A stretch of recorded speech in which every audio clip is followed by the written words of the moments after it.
Hello.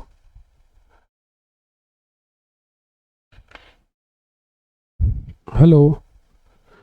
चलो भाई, voice आ रही है क्या सभी को?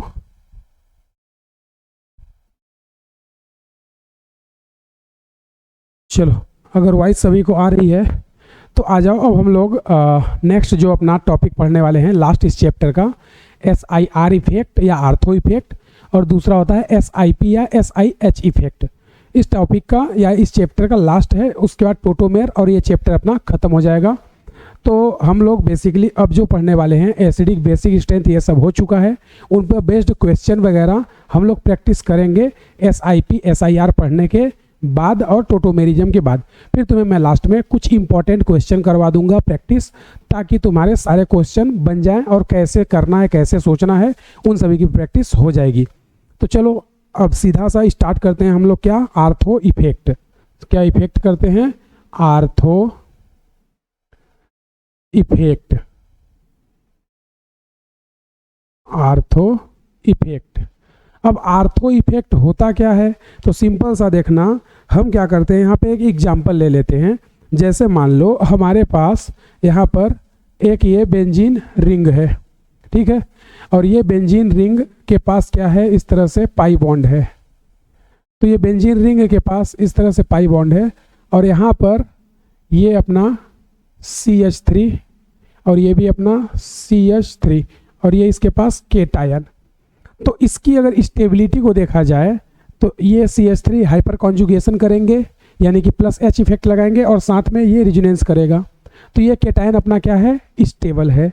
लेकिन अगर हम इसमें ऐसा कर दें क्या कि यहीं पर एक स्ट्रक्चर और ले लें, जैसे सपोज दैट मान लो हमने यहीं पर ऐसा ले लिया कि हमने बेंजीन रिंग ही रखा, और यहाँ पर इस टाइप से ये CH3, ये भी CH3, और यहाँ पर केटायन, और यहाँ पे हमने ग्रुप लगा दिया CH3 और इधर भी CH3, ठीक है। तो यहाँ पे जो है ग्रुप वो क्या है, जनरली हाइड्रोजन, और इधर भी क्या है, हाइड्रोजन।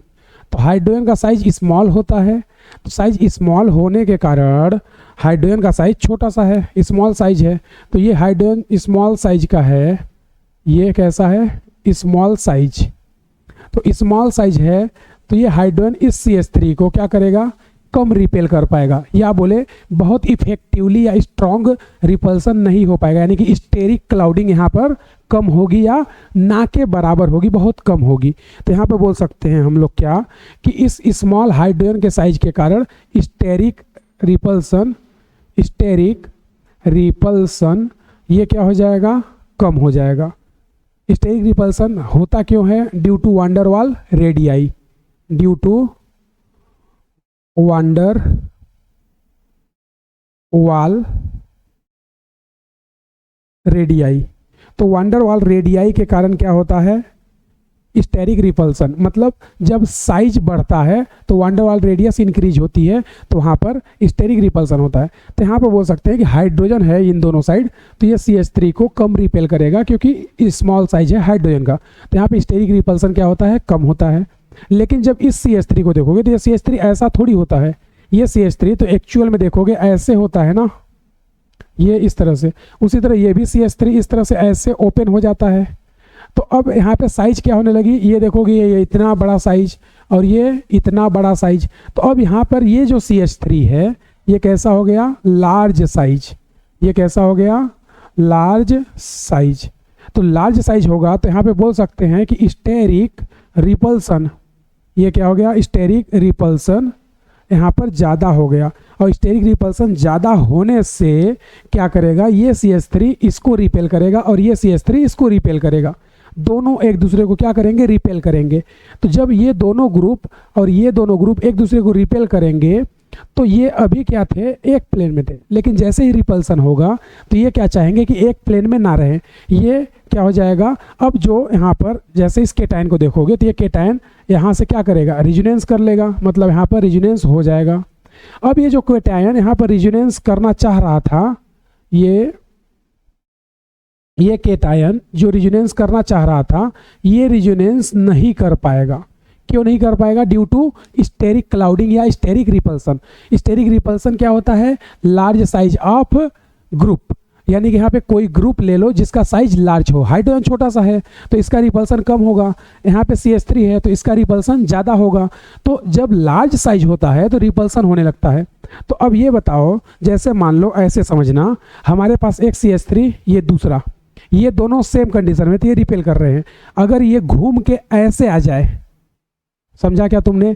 पहले ये ऐसे थे दोनों सेम सेम तो रिपल्सन स्ट्रांग था, लेकिन जब हम चाहते हैं कि रिपल्सन कम हो जाए तो स्टेबिलिटी ज़्यादा होगी, तो ये ऐसे हो जाएगा। अब ऐसे होगा तो अब यहाँ पर स्टेरिक क्लाउडिंग या फिर बोले यहाँ पर स्टेरिक रिपल्सन कम हो गया। तो रिपल्सन कम हो गया तो एक्चुअल में हुआ क्या? ये और ये अब दोनों क्या हो गए? एक दूसरे के नॉन प्लेनर, यानी कि यहाँ पर ये जो रिजोनेंस चल रहा था ना, ये रिजोनेंस नहीं होगा, मतलब ये घूम के ऐसे आ जाएगा। मतलब ये दो CH3 इधर थे और ये घूमा, ये देखो ऐसे घूमा और ये ऐसे आ गया। समझा क्या? मतलब ऐसे समझो, ये दो लोग ऐसे थे, ठीक है। अब इसी के पैरेलल दो लोग यहाँ भी ऐसे थे, ऐसे, ये देखो ऐसे देख रहे हो ना, तो इसी के पैरेलल दो लोग थे। ये लिखना, एक मिनट, ऐसे समझो, ये दो लोग ऐसे थे, ये दिख रहा है तुम्हें? देखो भाई, ये दो लोग ऐसे थे, ये अब दिख रहा है, ठीक। अब ये ऐसे थे तो एक दूसरे को स्टेरिक क्लाउडिंग या रिपल्सन कर रहे थे। अब रिपल्सन से ये क्या चाहेगा कि रिपल्सन कम हो, स्टेबिलिटी ज़्यादा हो, तो ये कोई एक घूम जाएगा, तो ये ऐसे घूम गया, देखो। तो अब यहाँ पर क्लाउडिंग, ये देखो ऐसे, अब ये क्लाउडिंग क्या हो गई? टेट्राहेड्रल में चला गया ना, तो ये क्लाउडिंग क्या हो गई? कम हो गई, यानी कि रिपल्सन कम हो गया। तो इसके होने से होता क्या है? इसके होने से देखो एक्चुअल में क्या होता है, इसके होने से ये जो अपनी रिंग है ना, या बोले ये जो बॉन्ड है ना, ये ट्विस्ट हो जाता है, ये घूम जाएगा। घूमने से यहाँ पर रिजोनेंस ब्रेक हो जाता है, रिजोनेंस नहीं होता, नो रिजोनेंस। क्यों नहीं होता सर? क्योंकि रिजोनेंस होने के लिए मॉलिक्यूल या एटम का प्लेनर होना कंपलसरी है, नेसेसरी है, अदरवाइज वो रिजोनेंस नहीं कर सकता। तो ये जैसे ही घूम जाएगा तो अब जो दो मॉलिक्यूल ऐसे थे, देखो दो मॉलिक्यूल ऐसे थे, ये ऐसे और ये ऐसे, ये दो लोग ऐसे थे, ठीक है। अब इनमें रिजोनेंस चल रहा था, लेकिन जैसे ही ये ऐसे घूमा, ये ऐसे घूमा, अब इसका जो ऑर्बिटल है वो क्या हो गया? परपेंडिकुलर, और परपेंडिकुलर हो गया और एक इसके अपोजिट में है, तो अब इनमें रिजोनेंस नहीं हो पाएगा। तो यहाँ पर रिजोनेंस क्या हो गया? रुक गया, रिजोनेंस रुक गया। तो अब ये क्या चाहेगा? स्टेबिलिटी हो जाए, तो ये क्या हो जाएगा? थोड़ा सा स्टेबल हो जाएगा। ये क्या हो जाएगा? स्टेबल थोड़ा सा होना चाहेगा। तो ये केटायन स्टेबल होना चाहेगा लेकिन स्टेबल नहीं हो पाता, क्यों? क्योंकि इसका रिजोनेंस ब्रेक हो गया। लेकिन इसमें बहुत लार्ज साइज नहीं था, रिपल्सन नहीं हुआ, इसलिए ये केटायन कैसा होगा? स्टेबल केटायन होगा। क्यों? क्योंकि यहाँ पे स्टेरिक क्लाउडिंग नहीं लग रही है, तो ये केटायन स्टेबल होगा। तो यहाँ से बोल सकते हैं कि इस केटायन की स्टेबिलिटी इससे ज़्यादा होती है। तो ये जो इफेक्ट लग रहा है इसी को बोलते हैं SIR, यानी कि स्टेरिक इनहिबिशन ऑफ रिजोनेंस। तो इसी को आर्थो पे अगर कोई ग्रुप लगा दो और उसके कारण यहाँ पर या तो इंक्रीज होती है या डिक्रीज, या एसिडिक आयन इंक्रीज या एसिडिक स्ट्रेंथ डिक्रीज, या बेसिक स्ट्रेंथ इंक्रीज या डिक्रीज, कुछ भी हो सकता है। तो इसी को हम लोग क्या बोलते हैं? स्टेरिक इनहिबिशन ऑफ रिजोनेंस, यानी कि स्टेरिक क्लाउडिंग या रिपल्सन के कारण रिजोनेंस इनहिबिट हो गया, ब्रेक हो गया, टूट गया। तो इसी को हम लोग क्या बोलते हैं? Steric inhibition of resonance. तो ये SIR जो है ये आर्थो की एक कंडीशन होती है। तो आर्थो इफेक्ट क्या है? आर्थो पर अगर कोई बड़ा बल्कि ग्रुप, बड़ा ग्रुप, लार्ज ग्रुप मतलब बल्कि ग्रुप, एक होता है बल्कि ग्रुप, दूसरा होता है हल्की ग्रुप। एक होता है बल्कि और एक होता है हल्की। बल्कि मतलब बड़ा ग्रुप, हल्की मतलब छोटा ग्रुप। तो ये कैसा है? हल्की ग्रुप, छोटा ग्रुप है, तो रिपल्सन नहीं हुआ, तो यहाँ पे आर्थो इफेक्ट नहीं लगा। यहाँ पर आर्थो इफेक्ट लग गया, तो इस आर्थो इफेक्ट को ही स्पेशल नाम दिया जाता है SIR, यानी कि आर्थो इफेक्ट की कंडीशन को हम लोग क्या बोलते हैं? SIR या SIP बोलते हैं। तो ये आर्थो इफेक्ट से स्टेबिलिटी क्या हो गई? इसकी डिक्रीज हो गई, क्योंकि रिजोनेंस ब्रेक हो गया ना, इसलिए। अब इसी को अगर मैं ऑर्बिटल लेवल डायग्राम से बना करके दिखाऊं तो ऐसे समझना, जैसे मान लो ये अपना इस तरह से मॉलिक्यूल था, ठीक है, और ये इस टाइप से ऐसे चल रहा था और यहाँ पे केटायन था। तो ये बताओ जब हम इसका ऑर्बिटल मॉलिक्यूलर वाला डायग्राम बनाएंगे, ये ऐसे, ये p ऑर्बिटल, ये ऐसे, ये p ऑर्बिटल, ये ऐसे, ये p ऑर्बिटल, ये ऐसे, ये p ऑर्बिटल, ये ऐसे और ये p ऑर्बिटल, ये ऐसे और ये p ऑर्बिटल, ये ऐसे और ये p ऑर्बिटल, और इसके पास ये प्लस है। ठीक है भाई, ये CH3 है ना। इसके पास इस तरह से ऐसे देखो पाई है, इनके पास इस तरह से पाई है, फिर इसके पास इस तरह से पाई है, और फिर इस तरह से ऐसे पाई है। तो अब देखोगे तो हुआ क्या है, एक्चुअल में हुआ यूँ है कि इसके पास वेकेंट ऑर्बिटल, इसका पाई इलेक्ट्रॉन, इसके पास वेकेंट ऑर्बिटल, ये आपस में क्या कर लेंगे, ओवरलैप कर लेंगे। इस तरह से ये ओवरलैप कर लेंगे, ओवरलैप करेंगे तो ये देखो यहाँ से ये बाहर जाएगा तो प्लस यहाँ आ जाएगा, या यहाँ आ जाएगा, यानी आर्थो और पैरा पे आ जाएगा। तो ये ऑर्बिटल डायग्राम है। अब देख रहे हो तुम कि ये सारे p ऑर्बिटल एक दूसरे क्या है, पैरेलल है, एक प्लेन में है। मतलब ये हमारा इस तरह से बेंजीन है, ये p ऑर्बिटल, ये p ऑर्बिटल, ये p ऑर्बिटल, ये देखो एक ही प्लेन में है, ये पैरेलल है एक दूसरे के। ये तुम्हें दिख रहा है, ये देखो ऐसे, ये सब क्या है, पैरेलल हैं, एक प्लेन में है। तो पैरेलल हैं तो यहाँ पे ऑर्बिटल क्या है, सेम प्लेन में है। यहाँ पे बोल सकते हैं all p orbital, all p orbital in same plane. ठीक है भाई। तो अब यहाँ पे रिजोनेंस चलेगा, और रिजोनेंस चलेगा तो यहाँ पर केटायन क्या होगा, स्टेबल होगा। केटायन क्या हो जाएगा, स्टेबल हो जाएगा। ये मैं तुम्हें ऑर्बिटल डायग्राम से बता रहा हूँ। लेकिन जब ये आता है तो इस कंडीशन में देखो क्या होती है, जब ये आएगा तो एक्चुअल में यहाँ पे जो सीन होता है वो कुछ इस टाइप से हो जाता है।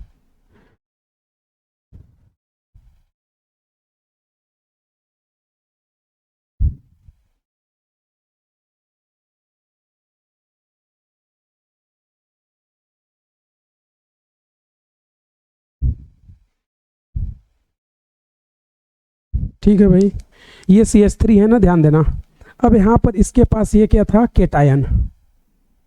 अब यहाँ पर वेकेंट ऑर्बिटल को बनाते हैं तो ये तो पैरेलल ही रहते हैं सब एक दूसरे के साथ, ऐसे इस टाइप से ये पैरेलल ही होते हैं। लेकिन लफड़ा क्या होता है, लफड़ा इसका हो जाता है, यहाँ पे ये जो ऑर्बिटल है ना, ये इनके परपेंडिकुलर चला गया। तो अब यहाँ पर ये परपेंडिकुलर और ये सब पैरेलल, तो इनमें तो रिजोनेंस चलेगा, मतलब ये पाई आपस में रिजोनेंस करेंगे, लेकिन ये पाई का इस केटायन के साथ रिजोनेंस नहीं होगा।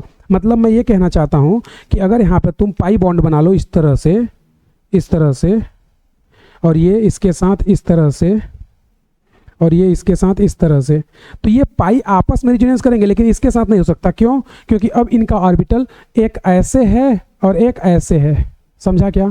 एक ऑर्बिटल देखो ऐसे है और एक ऐसे है, समझ रहे हो तुम? तो अब जब ये ऐसे हैं तो अब इनमें रिजोनेंस नहीं हो सकता ना, क्योंकि ये क्या हो गए, परपेंडिकुलर एक दूसरे के, 90 पे हो गए। हमें या तो ऐसे दोनों होने चाहिए या दोनों ऐसे होने चाहिए। या तो दोनों ऑर्बिटल ऐसे हों तो भी पैरेलल हैं, ऐसे हैं तो भी पैरेलल है, ऐसे हैं तो भी पैरेलल है। एक ऐसे है, एक ऐसे हो गया, तो अब ये पैरेलल नहीं हो गया, परपेंडिकुलर हो गया।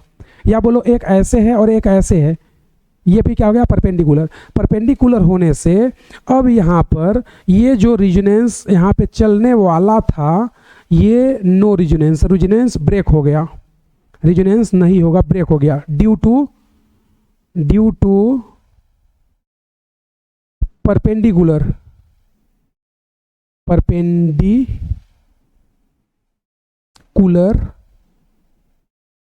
Of p orbital. तो p ऑर्बिटल के परपेंडिकुलर होने से रिजोनेंस ब्रेक हो गया, और इसके कारण जो केटायन था वो स्टेबल होना चाहिए था, लेकिन स्टेबिलिटी इसकी क्या हो गई, कम हो गई, या बोले अनस्टेबल हो गया। तो इसी को ही हम लोग क्या बोलते हैं, आर्थो इफेक्ट। और अगर इसके कारण रिजोनेंस ब्रेक हो रहा है तो उसको बोलते हैं SIR, steric inhibition of resonance. मतलब आर्थो इफेक्ट की कंडीशन या केस है SIR। कई बार लोगों को कंफ्यूजन होता है कि आर्थो और SIR सेम हैं, बट सेम नहीं होते हैं। आर्थो इफेक्ट की कंडीशन को SIR बोलते हैं। यानी कि सीधा सा समझो कि किसी बेंजीन रिंग में आर्थो पर कोई लार्ज या बल्कि ग्रुप ऐड कर दो तो अगर रिजोनेंस ब्रेक हो जाए तो उसको आर्थो इफेक्ट बोलते हैं, जिसका पर्टिकुलर नाम क्या है? SIR, steric inhibition of resonance. अरे समझा क्या? आई होप कि तुम्हें SIR या आर्थो इफेक्ट समझ में आ गया होगा कि कैसे होता है। बोलो भाई, आ जाओ। तो यहाँ पे केटायन की हमने बात की। अब जैसे देखना दूसरा एग्जाम्पल, इसको एग्जाम्पल नंबर फर्स्ट मान लो। अब यहाँ पे मैं सेकेंड एग्जाम्पल से तुम्हें एक्सप्लेन कर रहा हूँ। जैसे मान लो सपोज दैट अपने पास इस तरह से एक ग्रुप है नाइट्रोजन, ठीक, और यहाँ पे लगा दिया हमने CH3 और इधर भी CH3 और ये लोन पेयर, और यहीं पर हमने फिर से लिया नाइट्रोजन और यहाँ पर हमने नाइट्रोजन ले लिया और ये CH3 और इधर भी CH3 और यहाँ पे हमने बड़ा सा ग्रुप लगा दिया मिथाइल, ठीक है। इथाइल प्रोपाइल मतलब लार्ज ग्रुप लेना है तुम्हें, बल्कि ग्रुप लेना है, ये तुम्हें इंपॉर्टेंट है।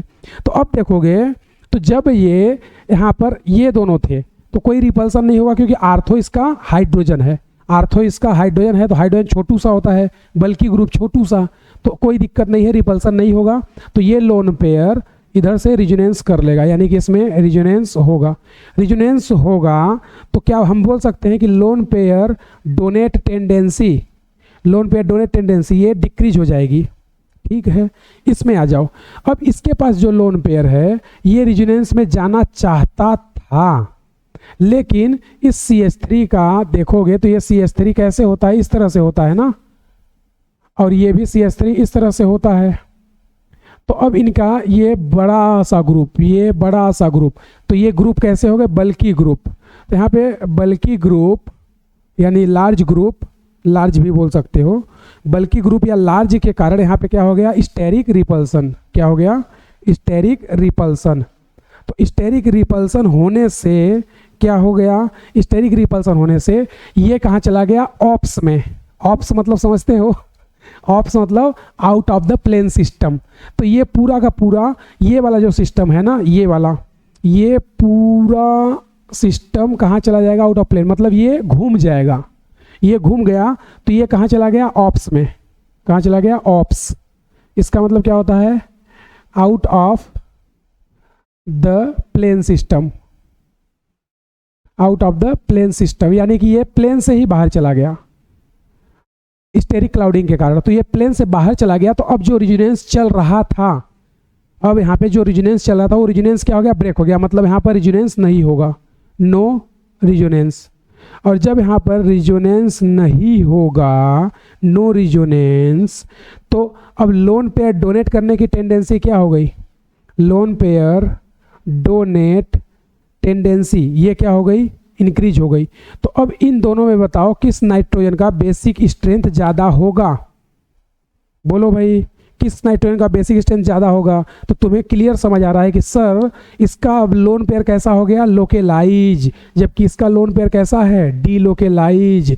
तो लोकेलाइज का बेसिक स्ट्रेंथ ज़्यादा हो जाएगा, तो इसका बेसिक स्ट्रेंथ BS बोल सकते हैं, B greater than A। Reason तुम्हें समझ आया? रीजन इसका क्या है? SIR या आर्थो इफेक्ट, दोनों बोल सकते हो। रीजन क्या है? SIR। इसमें स्टेबल केटायन की बात करें, यहाँ पर cation, stability of cation, stability of cation, तो ये क्या होगा? A greater than B। Reason SIR।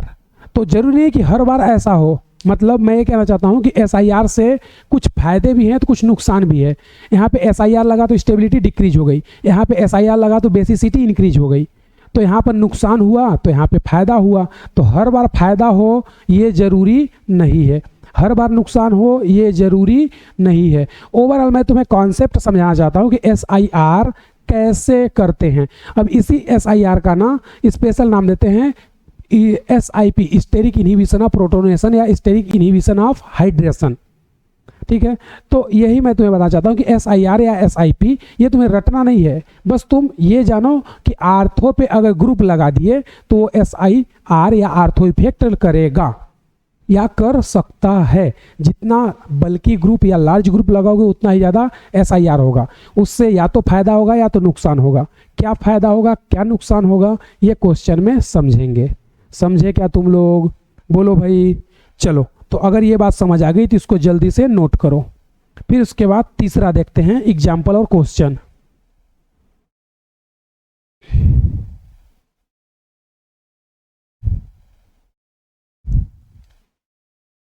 चलो भाई, नोट कर लिया क्या? आ जाओ, अब इसको मैं रब करता हूँ। फिर उसके बाद एक दो कंडीशन चेक कर लेते हैं कि SIR होने के लिए क्या होना चाहिए और क्या नहीं होना चाहिए। यानी अगर कोई कंपाउंड या मॉलिक्यूल आर्थो इफेक्ट शो कर रहा है, SIR शो कर रहा है, तो उसके लिए क्या कंडीशन होनी चाहिए।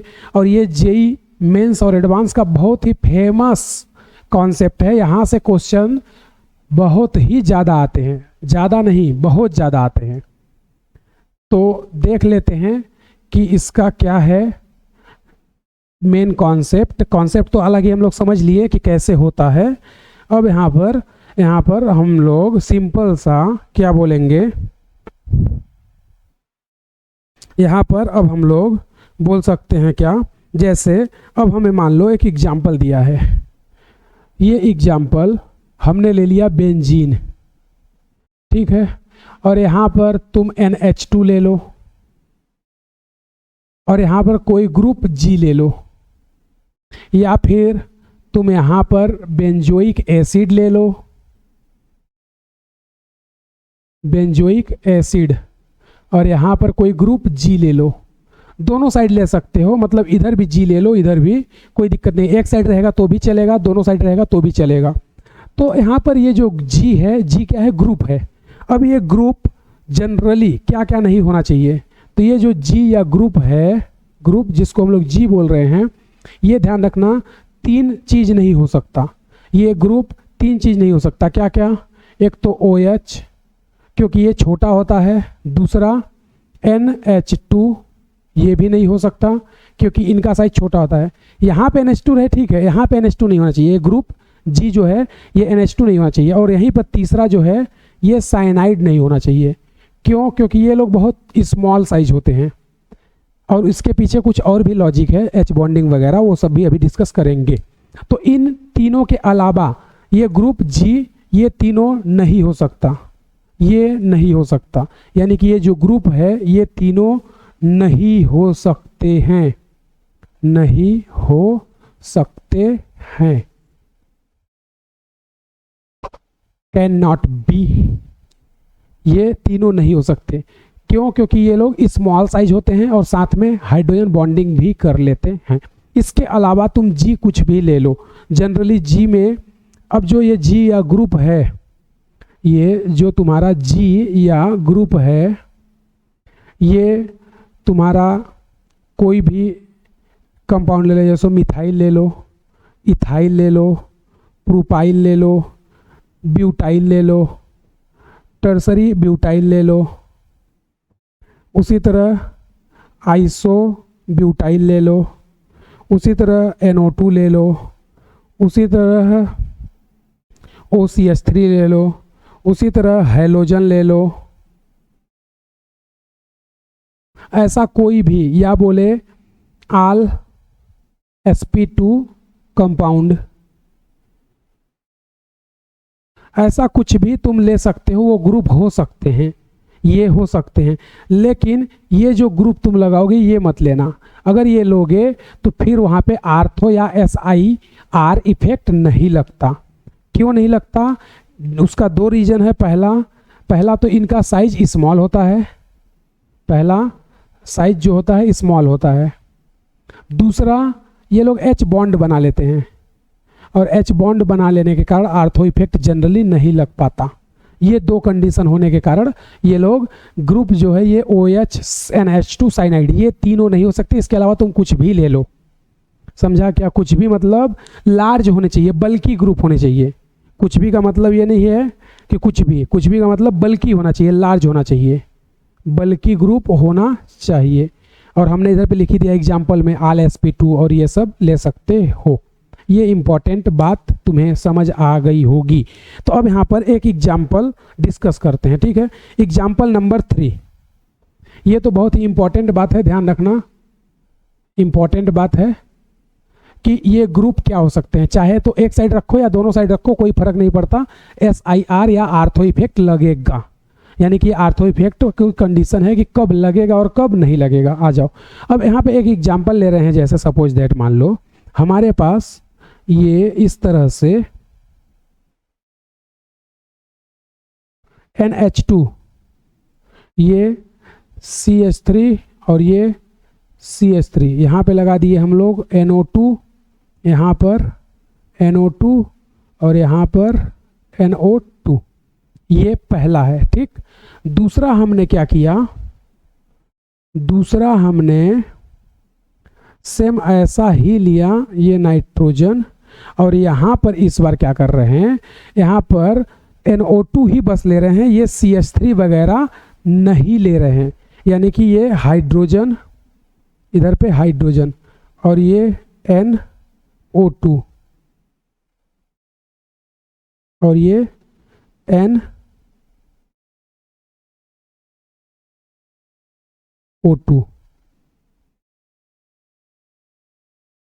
ठीक है भाई। अब हमें बोल रहा है कि इन दोनों में बेसिक स्ट्रेंथ किसका ज़्यादा होगा, ये बताना है।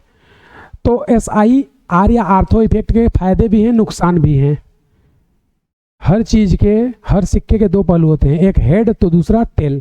मतलब हर चीज़ के दो पॉइंट होते हैं, एक अच्छा तो एक बुरा, एक गुड तो एक बैड।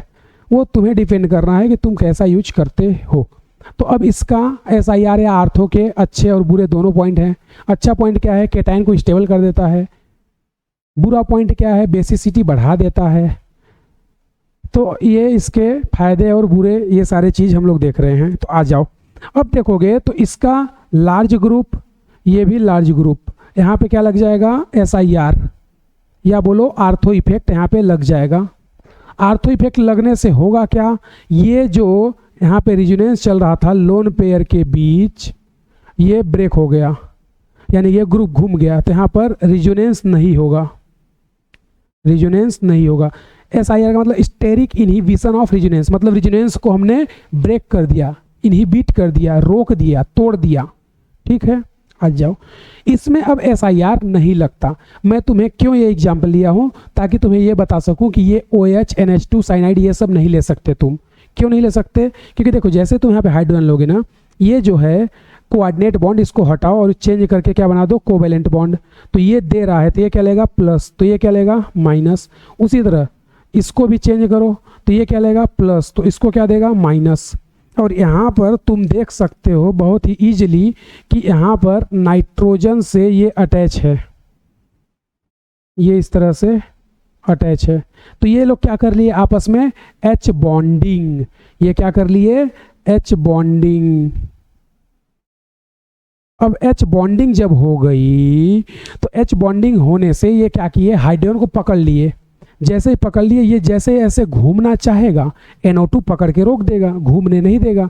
मतलब ये प्लेनर था, प्लेनर ही रहेगा, नॉन प्लेनर नहीं होने देता। क्योंकि अगर नॉन प्लेनर हुआ, NH2 घूमा, तो यहाँ पर ये जो रिजोनेंस है वो ब्रेक हो जाएगा। जैसे यहाँ पे पाई घूम गया, सॉरी यहाँ पे जो सिग्मा बॉन्ड था वो घूम गया, यहाँ पे नहीं घूम सकता। क्यों, क्योंकि हाइड्रोजन बॉन्ड इसको पकड़ के रखा है, प्लेनरिटी को ब्रेक नहीं होने दे रहा। जबकि यहाँ पे प्लेनरिटी क्या हो गई, ब्रेक हो गई, SIR लग गया। यहाँ पर क्या हो गया, लैक ऑफ प्लेनरिटी। यहाँ पे क्या हो गया बच्चे, लैक ऑफ प्लेनरिटी। यानी कि यहाँ पे प्लेनरिटी क्या हो गई, प्लेनरिटी ब्रेक हो गई।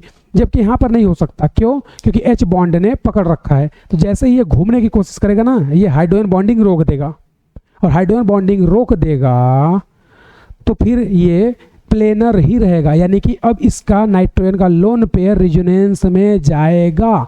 अब ये रिजोनेंस में जाएगा तो यहाँ पर रिजोनेंस हो जाएगा, और रिजोनेंस हो गया तो अब लोन पेयर तुम्हारे पास अवेलेबल थोड़ी रहा डोनेट करने के लिए। अब नहीं रहा ना अवेलेबल, जब अवेलेबल नहीं रहा तो बताओ बेसिक स्ट्रेंथ इसकी क्या हो गई, डिक्रीज हो गई। तो यहाँ से हम बोल सकते हैं कि basic strength BS order BS A greater then क्या हो जाएगा B। अरे समझा क्या तुमने, क्या ये बात समझा क्या? इसलिए मैं बोल रहा हूँ कि यहाँ पे जो ग्रुप है ना वो OH and H2 साइनाइड नहीं ले सकते। क्यों? क्योंकि H बॉन्डिंग हो जाती है या फिर बहुत स्मॉल साइज होता है। इन कारणों से ये ग्रुप G जो है ये नहीं ले सकते। बाकी तुम ये सब ले लो, कोई दिक्कत नहीं है।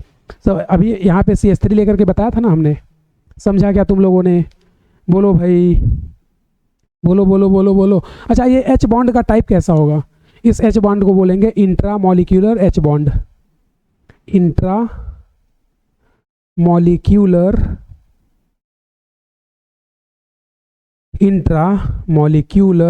H बॉन्ड, यही होगा ना? चलो, तो यहाँ पर प्लेनरिटी रहती है मेंटेन, यहाँ पे कोई दिक्कत नहीं होता।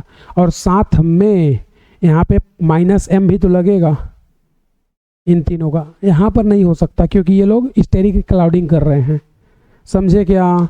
तो बेसिक स्ट्रेंथ पे क्या इम्पैक्ट पड़ रहा है ये तुम्हें समझ आ रहा है? अच्छा, तो कईयों को ये लगता है कि सर क्या ऐसा हमेशा होगा क्या? नहीं, तुम्हें रटना कुछ भी नहीं है, हो भी सकता है नहीं भी। और जब तुम NCERT पढ़ोगे ना तो NCERT बोलता है कि ये 40,000 टाइम्स मोर बेसिक होता है एनिलीन सब्स्टिट्यूएंट से। यानी कि NCERT इसके बारे में क्या बोलती है? 14,000 टाइम्स मोर बेसिक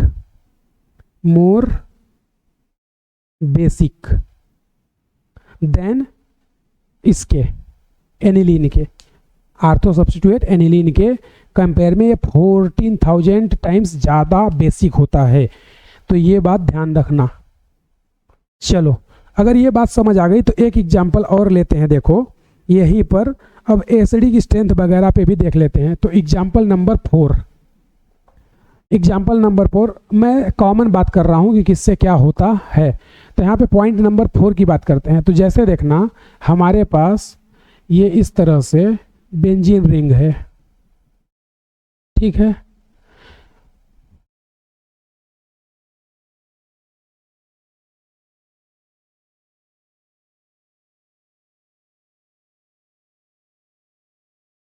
और ये इस तरह से बेंजीन रिंग, ये 3 बेंजीन रिंग है। और यहाँ पर एक क्या है? हाइड्रोजन। तो इस हाइड्रोजन को मैं तुम्हें दिखा दे रहा हूँ, ये लो, ठीक है भाई। ये पहला। दूसरा एक कंपाउंड है अपने पास सेम इसी के जैसा, लेकिन इसका कुछ अलग कहानी है।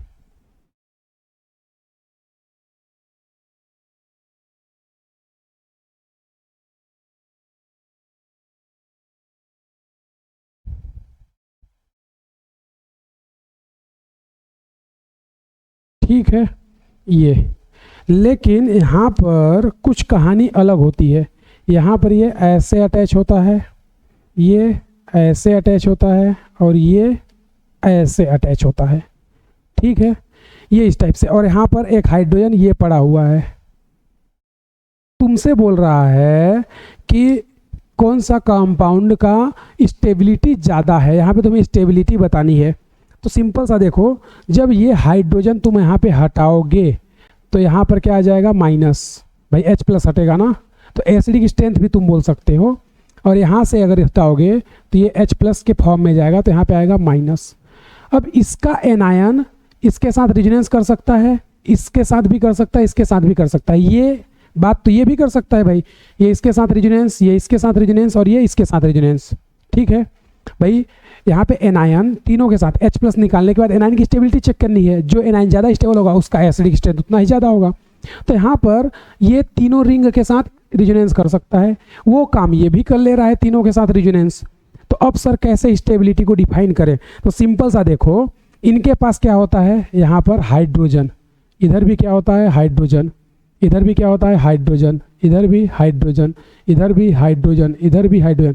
बाकी जगह भी हाइड्रोजन है, कोई दिक्कत नहीं है, लेकिन मैं जो तुम्हें समझाना चाहता हूँ उसकी बात कर रहा हूँ। तो ये देखोगे हाइड्रोजन का साइज स्मॉल होता है, और ये स्मॉल साइज होने के कारण ये हाइड्रोजन में भी रिपल्सन थोड़ा थोड़ा होता है। बहुत स्ट्रॉन्ग तो नहीं बोल सकते, लेकिन थोड़ा थोड़ा इनमें रिपल्सन होता है, थोड़ा थोड़ा रिपल्सन होता है। तो ये बबलिंग करने लगती है, ये ऐसे ऐसे ऊपर नीचे हल्का हल्का ऐसे फ्लक्चुएट करती हैं। तो यहाँ पे फ्लक्चुएटिंग टाइप का रेजोनेंस होता है। क्यों? क्योंकि हाइड्रोजन रिपेल कर रहा है, तो ये ऐसे ऐसे ऐसे ऐसे लगातार थोड़ा थोड़ा बबलिंग या फ्लक्चुएटिंग करता रहेगा।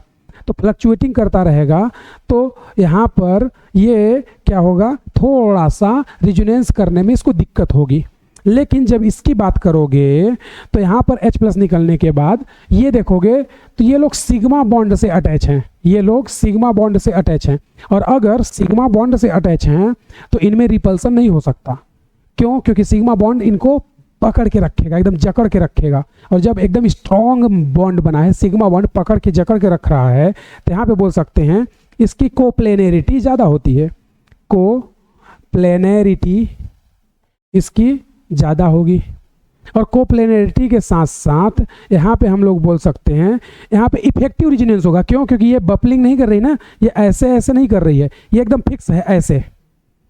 लेकिन हाइड्रोजन वाले में ये ऐसे ऐसे कर रही है, तो यहाँ पे इफेक्टिव रेजोनेंस नहीं हो सकता। लेकिन यहाँ पे बोल सकते हैं यहाँ पर इफेक्टिव रेजोनेंस हो सकता है, ठीक है, जबकि यहाँ पे नहीं हो सकता। क्यों? क्योंकि यहाँ पर क्या हो रहा है, यहाँ पर ये बार बार बबलिंग कर रही है। अब बबलिंग कर रही है तो यहाँ पर इफेक्टिव रेजोनेंस नहीं हो पाएगा। तो यहाँ पर बोल सकते हो क्या, इफेक्टिव रेजोनेंस कम होता है, होगा लेकिन कम होगा। क्यों? क्योंकि ये बार बार फ्लक्चुएट कर रही है। तो यहाँ पर रेजोनेंस कैसा होता है, फ्लक्चुएटिंग रेजोनेंस या बबलिंग रेजोनेंस, बबलिंग या बोल सकते हो फ्लक्चुएटिंग रेजोनेंस, इस टाइप का होगा। तो ज़्यादा स्टेबल रेजोनेंस ये होगा, तो इस एनायन की स्टेबिलिटी ज़्यादा होगी एस कंपेयर इसके। तो एसिडी की स्ट्रेंथ बताओ किसका होगा, पहले का या दूसरे का? बोलो भाई, एसिडी की स्ट्रेंथ पहले का ज़्यादा होगा या दूसरे का? तो एसिडी की स्ट्रेंथ दूसरे का ज़्यादा होगा, इसका कम होगा। तो ये जनरली किस फॉर्म में रहना चाहती है, ये प्रीपेलर फॉर्म में रहती है। ये कैसी रहती है, प्रीपेलर फॉर्म में, प्रीपेलर फॉर्म में ये एग्जिस्ट करती है जनरली। कैसा एग्जिस्ट करती है, प्रीपेलर फॉर्म। तो ये प्रीपेलर फॉर्म में एग्जिस्ट करना चाहती है क्योंकि ये थोड़ा ऐसे ऐसे बपलिंग करती है और ये इसी टाइप से एग्जिस्ट करता है। तो एसिडी की स्ट्रेंथ हम बोल सकते हैं, एसिडी की स्ट्रेंथ इसकी ज़्यादा होगी, यानी कि AS ज़्यादा किसका होगा, B ग्रेटर देन A। तो यहाँ भी देखोगे तो कहीं ना कहीं यहाँ पे क्या लग गया है, थोड़ा सा आर्थो इफेक्ट, हल्का सा, बहुत ज़्यादा नहीं, हल्का सा आर्थो इफेक्ट लग गया है। प्रोपेलर शेप बोलते हैं ना इसको, प्रोपेलर शेप, प्रोपेलर शेप या प्रोपेलर फॉर्म बोल सकते हो। तो ये इस टाइप का कहानी है। क्या ये बात तुम्हें क्लियर है क्या भाई? बोलो, क्लियर है क्या? चलो, तो अब इसी में मैं तुम्हें बहुत सारे SIP SIR के कॉन्सेप्ट और क्वेश्चन करवाता हूँ और फिर उसके बाद हम लोग आगे चलते हैं। तो देखना अगला कॉन्सेप्ट और क्वेश्चंस कैसे कैसे हो रहे हैं, फिर उसके बाद थोड़ा बहुत इन पे बात और करेंगे हम लोग, बहुत ज़्यादा नहीं, लेकिन बहुत ही important JEE mains, NEET, JEE advance, इन सभी में इस पर कॉन्सेप्ट पर बहुत क्वेश्चन आते हैं। क्यों आते हैं, अभी जैसे ही मैं तुम्हें क्वेश्चन बताऊंगा समझ आ जाएगा क्यों आते हैं, क्या ऐसा इम्पोर्टेंट है इसमें। जनरली जो हम सोचते हैं वो होता नहीं है, इसलिए ऐसा इसमें खास बात है और ये इम्पोर्टेंट बनाता है क्वेश्चन और चैप्टर के बारे में। ठीक है भाई, आ जाओ। अब जैसे मान लो हमने बहुत ही इम्पोर्टेंट है, हाइड्रोजन बॉन्डिंग और आर्थो इफेक्ट को एक साथ में देख रहे हैं। ठीक है, हाइड्रोजन बॉन्डिंग, इसके पहले हम लोग इसकी बात नहीं करते थे, लेकिन अब करेंगे क्योंकि अब ज़रूरत आ गई है। तो हाइड्रोजन बॉन्डिंग, आर्थो इफेक्ट सभी को अब एक साथ देख करके काम करते हैं। अच्छा, ये सब कब करते हैं, जब सब कुछ सेम हो जाए, मतलब एनायन की स्टेबिलिटी सेम हो जाए, +M +H +I या -M -H -I, ये सब सेम होने लगे, तब फिर ये सब लगता है। शुरू में कभी नहीं लगेगा, पहली बात। दूसरी बात, आर्थो इफेक्ट की कंडीशन क्या है? आर्थो इफेक्ट लगने के लिए आर्थो पे बल्कि ग्रुप होना चाहिए। चलो, तो हम लोग यहाँ पे क्या करते हैं, यहाँ पे ले लेते हैं आर्थोफिनॉल, मेटाफिनॉल, नाइट्रोफिनॉल और फिनॉल। इन चारों का हम लोग क्या देखना चाहते हैं? Acidic strength. तो देखना, मैं यहाँ पे क्या करता हूँ, मैंने यहाँ पर ले लिया ये OH और यहाँ पे लगा दिए NO2। इसका नाम क्या होगा? मेटा नाइट्रोफिनॉल या M नाइट्रोफिनॉल, नाम ऐसे ही तुम्हें देगा। ठीक है भाई। दूसरा मैं यहाँ पे क्या करता हूँ, दूसरा मैं यहाँ पे ले रहा,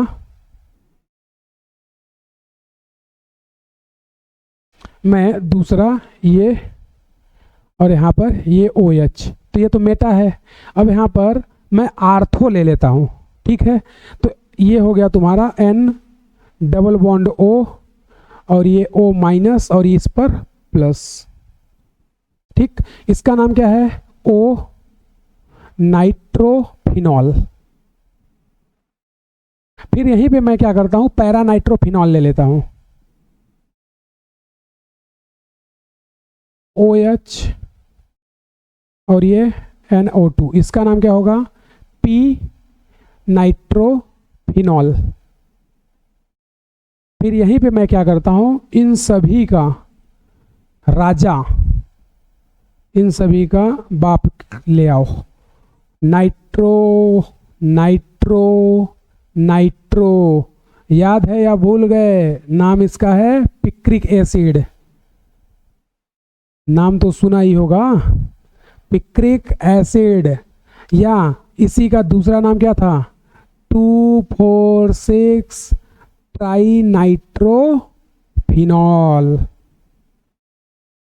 या मैंने इसका बताया था pKa वैल्यू बहुत ही कम होता है, कितना? 0.5, बहुत ही स्ट्रॉन्ग एसिडिक होता है।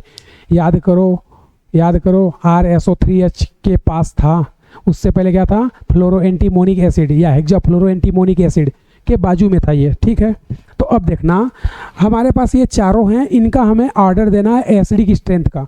बहुत ही इंपॉर्टेंट ये क्वेश्चन है, very very very important, very very very important. ये जेई में, नीट में न जाने कितने बार आ चुका है, इसलिए भाई इसको अच्छे से समझ लेना और स्टार मार्क कर लेना, बहुत ही इंपॉर्टेंट है। अब इधर भी जितने भी मैं तुम्हें बता रहा हूँ बहुत ही इंपॉर्टेंट कॉन्सेप्ट हैं। क्वेश्चन मेनली एसिड बेस का इधर से ज़्यादा आता है। क्यों? क्योंकि यहाँ पे हाइड्रोजन बॉन्डिंग, SIR, आर्थो सब कुछ लग गया, दुनिया भर का कॉन्सेप्ट। तो अब हम लोग पहले समझते हैं कैसे होता है। आ जाओ आ जाओ आ जाओ, इधर देखो। चलो, सबसे पहले इसकी नो डाउट कि ये सबसे ज़्यादा एसिडिक है, पिक्रिक एसिड एसिड का बाप है, तो सबसे ज़्यादा ये होगा। चलो भैया, कोई दिक्कत नहीं है। अब याद करो, ये कौन है अपने पास? Para nitrophenol. ये कौन है? Para nitrophenol. तो ये बताओ NO2 का यहाँ पे क्या लग जाएगा? -M। NO2 का क्या लगेगा? -M। और -I भी तो लग सकता है। अच्छा, ऐसा जरूरी नहीं है कि -M लग रहा है तो -I नहीं लगेगा, लग सकता है, कोई दिक्कत नहीं है, लेकिन -M ज़्यादा इफेक्टिवली चलेगा। ठीक है, ठीक है। इसमें आओगे तो यहाँ पर ये इस तरह से क्या कर लेगा? H बॉन्डिंग कर लेगा। ये क्या कर लेगा? इस तरह से H बॉन्डिंग कर लेगा। तो अब यहाँ पर हो गया H बॉन्डिंग, वो भी कैसा? Intra intra H bond. तो यहाँ पर इंट्रा H बॉन्डिंग हो गया। ठीक है, तो अब यहाँ पे -M -I ये सब भाड़ में गया। और यहाँ पर मेटा पर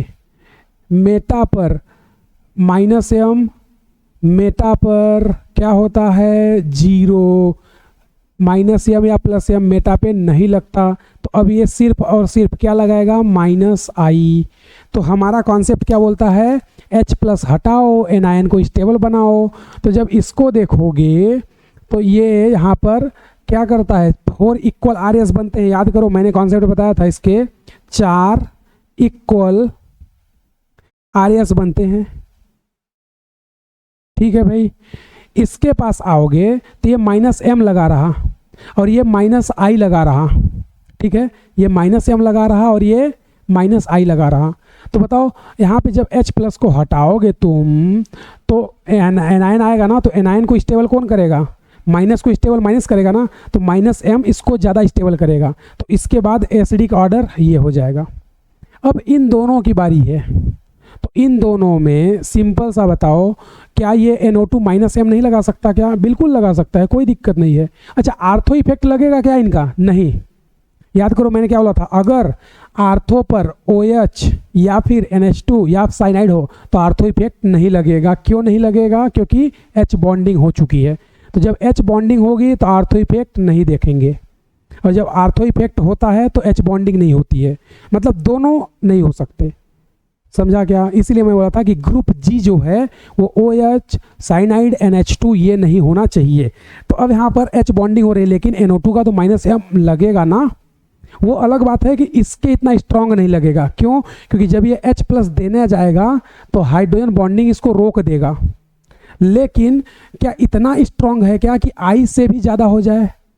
मतलब I माइनस आई इफेक्ट लग रहा है, तो यहाँ पर ये H प्लस को देने से रोक ले या बोले स्टेबल बना ले, तो माइनस एम ही होता है, माइनस आई, इसके आगे कुछ नहीं है ना।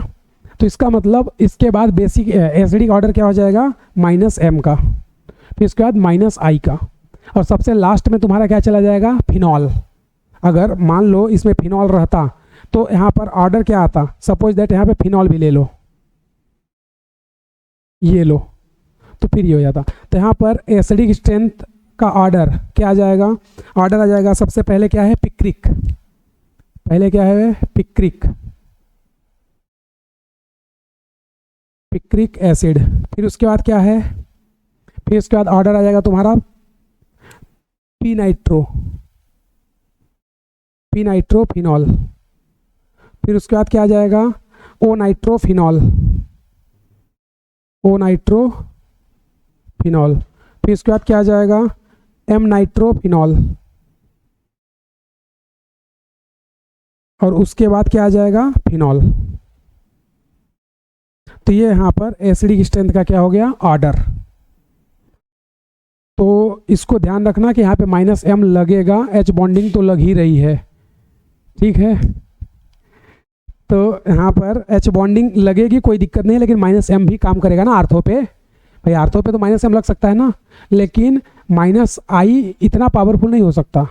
तो मेटा तो सबसे लास्ट में ही जाएगा, लेकिन यहाँ पे तो कुछ भी नहीं लग रहा है ना तो माइनस M, ना तो माइनस आई, ना तो कुछ भी, तो ये तो सबसे लास्ट में होगा। तो ये तुम्हें समझ आया कि यहाँ पे आर्थो क्यों नहीं लगा? क्योंकि H बॉन्डिंग हो गई। H बॉन्डिंग हो गई तो आर्थो नहीं लगता। समझा क्या? तो ये पहला एसिडिक स्ट्रेंथ का ऑर्डर क्या तुम्हें क्लियर है? बोलो भाई, अरे हाँ ना बोलो। चलो, तो अगर ये ऑर्डर तुम्हें क्लियर है तो अब यहाँ पे एक और निंजा कॉन्सेप्ट और क्वेश्चन बताते हैं तुम्हें। ये भी बहुत इंपॉर्टेंट है, JEE एडवांस तक में आया है, ये भी बहुत ही इंपॉर्टेंट है, वेरी वेरी वेरी इंपॉर्टेंट। अब ये क्वेश्चन बेंजोइक एसिड पे कराता है।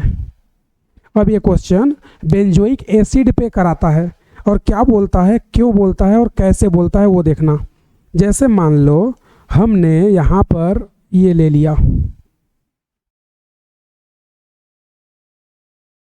और ये C डबल बॉन्ड OH, और यहाँ पे भी ये C डबल बॉन्ड OH, और यहाँ पे भी C डबल बॉन्ड OH। ठीक है भाई, इस तरह से हमने ले लिया। अब यहाँ पर मैं क्या करता हूँ, यहाँ पर 2 OH लगा देता हूँ, और यहाँ पे भी, यहाँ पर सिर्फ एक OH लगाता हूँ, और यहाँ पे कुछ भी नहीं लगाता। तो इन तीनों में एसिडिक स्ट्रेंथ का ऑर्डर क्या होगा? तो सिंपल देखोगे तो यहाँ पर तुम बोलोगे सर यहाँ पे 2 H बॉन्डिंग हो जाएगी, इधर से भी और इधर से भी। बिल्कुल सही बात है, 2 H बॉन्डिंग हो गई तो H प्लस डोनेट करने में दिक्कत होगी, तो एसिडिक स्ट्रेंथ कम हो जाएगा। यहाँ पर एक H बॉन्डिंग हो गई तो H प्लस डोनेट करना थोड़ा सा टफ, लेकिन इससे टफ नहीं। यहाँ पर कोई H बॉन्डिंग नहीं, तो इसका H प्लस बहुत जल्दी से दे सकते हैं। तो सबसे ज़्यादा एसिडिक C, फिर B, फिर A, लेकिन यही आंसर गलत है। ये आंसर होना चाहिए था कि sir answer C, B, A, ये आना चाहिए था लेकिन नहीं आया। अरे सर आप क्या बोल रहे हो, यहीं पे कहीं पे बताते हो कि H बॉन्डिंग से एसिडिक स्ट्रेंथ घट जाती है, फिर बता रहे हो कि अब H बॉन्डिंग से एसिडिक स्ट्रेंथ का आंसर ये गलत है। अब कैसे करें सर, कैसे समझाएं, कैसे अब इसको करें? आप तो दोनों तरफ से हमें कंफ्यूज कर रहे हो कि यहाँ पर H बॉन्डिंग हुई तो एसिडिक स्ट्रेंथ कम कर दिया, यहाँ पर H बॉन्डिंग हो रही है तो बोल रहे हो ये आंसर गलत है। अब हम करें तो करें क्या, जाए तो जाए कहाँ, गरीब आदमी क्या करे, नहीं जिए क्या? नहीं जीना है तुम्हें, आ जाओ। सपोज करो जब ये H प्लस पहले देगा, यानी कि जब ये पहले ही H बॉन्डिंग कर लिया, सपोज दैट मान लो ये अभी H बॉन्डिंग कर लिया इस तरीके से, तो ये बिफोर पहले H बॉन्डिंग है, जब H प्लस देना नहीं था उससे पहले ये H बॉन्डिंग कर लिया। सपोज दैट मान लो कि यहाँ पर बेंजोइक अपना H प्लस दे चुका। अच्छा, कईयों को डाउट होता है कि सर OH और COOH में से कौन सा H देना है, तो COOH का दोगे, क्यों? क्योंकि यहाँ पे इक्वल RS बनेगा ना, और यहाँ पर अनइक्वल, तो इक्वल RS मोर स्टेबल होगा, इसलिए हाइड्रोजन COOH का निकालना है ना कि OH का। कईयों को ऐसा डाउट आ सकता है, तो ये ध्यान रखना COOH में से हाइड्रोजन हटाओगे क्योंकि यहाँ पे इक्वल रिजोनेटिव स्ट्रक्चर बनता है, OH से नहीं हटाओगे क्योंकि यहाँ पे नॉन इक्वल रिजोनेटिव स्ट्रक्चर बनेगा, तो हाइड्रोजन तो हटेगा COOH से ही, ये फिक्स है। तो अब ये जब हाइड्रोजन नहीं हटा था तब की कहानी है, यानी कि बिफोर हाइड्रोजन रिमूव। ये कब की कहानी है? बिफोर H प्लस रिमूव, यानी जब हाइड्रोजन नहीं हटाए थे। सपोज दैट मैं COOH का अगर हाइड्रोजन हटा देता तो इसका जो रिजोनेटिव स्ट्रक्चर बनता वो देखना क्या यही बनता क्या? अगर मैं COOH का रिजोनेटिव स्ट्रक्चर बनाऊँ तो ये C, ये O, ये O, यहाँ से रिजोनेंस होता तो ये बताओ पाई बॉन्ड यहाँ जाता, पाई बॉन्ड यहाँ जाता, और माइनस यहाँ पे आता तो ये माइनस चार्ज 1/2 हो जाता, यहाँ भी माइनस चार्ज 1/2 हो जाता। तो ये चार्ज इसका क्या बन गया? ये RS। अब यहाँ पर तुम्हारे पास क्या है? OH, और यहाँ भी है OH। अब H बॉन्डिंग करा लो साहब, करा लेते हैं। तो ये बताओ ज़्यादा H बॉन्डिंग स्ट्रॉन्ग कहाँ हुई? यहाँ, मतलब इस कंडीशन में H बॉन्डिंग ज़्यादा स्ट्रॉन्ग है या इस कंडीशन में? इस कंडीशन में होगी ना, क्योंकि चार्ज का H बॉन्डिंग ज़्यादा स्ट्रॉन्ग होता है। क्यों होता है? क्योंकि वहाँ पर लोन पेयर की एबिलिटी ज़्यादा होती है, इंटेंसिटी ऑफ चार्ज ज़्यादा होता है। तो ये न्यूट्रल H बॉन्डिंग है, ये चार्ज H बॉन्डिंग है, यानी कि बिफोर हाइड्रोजन रिमूविंग ये H बॉन्डिंग कैसा है? न्यूट्रल है। ये कैसा है? न्यूट्रल। जबकि ये आफ्टर हाइड्रोजन रिमूविंग है। ये कब की कहानी है? आफ्टर H प्लस रिमूव, यानी जब H प्लस रिमूव कर दिए तो अब यहाँ पे जो H बॉन्डिंग बनेगा ये कैसा होगा? Charge H bonding. ये कैसा होगा? चार्ज। तो हम लोगों ने इनऑर्गेनिक में पढ़ रखा है ना कि चार्ज H बॉन्डिंग ज़्यादा स्ट्रॉन्ग और स्टेबल होता है एज कंपेयर न्यूट्रल के। तो अब यहाँ पर ये ज़्यादा स्टेबल है, इसलिए H प्लस रिमूव करने के बाद इसकी स्टेबिलिटी क्या हो गई? इंक्रीज हो गई। तो यहाँ पर थोड़ा सा कम इंक्रीज होगी, मतलब यहाँ पर अगर तुम स्ट्रक्चर बनाओगे तो यहाँ पर भी H बॉन्डिंग तो होगी, लेकिन लेकिन लेकिन यहाँ पर H बॉन्डिंग थोड़ी कम होगी। क्यों? क्योंकि यहाँ पे एक ही OH है और यहाँ पर कोई H बॉन्डिंग नहीं, तो यहाँ पर दो H बॉन्डिंग हुई, 2 H बॉन्ड, और यहाँ पर एक H बॉन्ड। तो जितना ज़्यादा H बॉन्डिंग हुई यहाँ पे एसिडिक स्ट्रेंथ उतना ही ज़्यादा हो गया। तो मैं तुम्हें रटना नहीं है, मैं बताना चाहता हूँ कि H बॉन्डिंग से एसिडिक स्ट्रेंथ बढ़ भी सकती है, घट भी सकती है, ये ध्यान रखना। तो यहाँ पर एसिडिक स्ट्रेंथ का ऑर्डर आना चाहिए था CBA, लेकिन आ गया क्या? ABC। ये बहुत ही इम्पोर्टेंट क्वेश्चन है, कई बार एग्जाम में पूछा जा चुका है। इसका नाम क्या है? इसका नाम है सैलिसिलिक एसिड। नाम क्या है? सैलिसिलिक एसिड या आर्थ्रोहाइड्रोक्सी बेंजोइक एसिड। इसका ये भाई 2 OH है ना, तो 2 बोलेंगे तो क्या इसका नाम क्या हो जाएगा? 1,2,4,2,6 डाई हाइड्रोक्सी बेंजोइक एसिड। इसका आर्थ्रोहाइड्रोक्सी बेंजोइक एसिड, इसका बेंजोइक एसिड। तो ये इसका ऑर्डर हो गया, होना चाहिए था कुछ और, लेकिन ऑर्डर ये आता है। तो ये भी बहुत ही इम्पॉर्टेंट अपने आप में क्वेश्चन है। यहाँ पर एच बॉन्डिंग और SIR इन सभी को हम लोग मिक्स करके देख रहे हैं कि कैसे होता है। तो अब यहाँ से मैं तुम्हें एक निंजा कॉन्सेप्ट और टेक्निक या बोलो एक निंजा क्वेश्चंस बताने जा रहा हूँ, ठीक है, या निंजा कॉन्सेप्ट समझ लो। तो यहाँ से तुम देखोगे तो यहाँ पे मैं तुम्हें कुछ बातें बताता हूँ, पहले इसको नोट करो, फिर इसके बाद तुम्हें कुछ क्वेश्चंस कुछ बातें बताता हूँ। नोट किया क्या? चलो आ जाओ। अब यहाँ पर मैं तुम्हें कुछ चीज़ें बता रहा हूँ, क्या क्या हुआ है, क्यों हुआ है और कैसे हुआ है।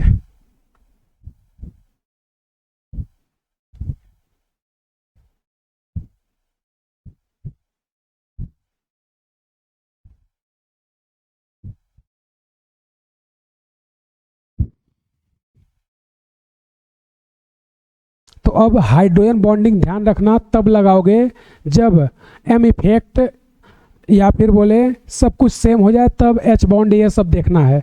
पहले ही एच बॉन्ड नहीं देखना है क्योंकि ये बहुत वीक फैक्टर होता है, ये सब लास्ट में देखते हैं। तो एच बॉन्ड वगैरह ये सब सबसे लास्ट में, जब कुछ भी ना हो तब लास्ट में एच बॉन्ड चेक करते हैं। अगर उससे पहले एम इफेक्ट से हमारा आंसर आ जाए तो एच बॉन्डिंग कभी चेक मत करना।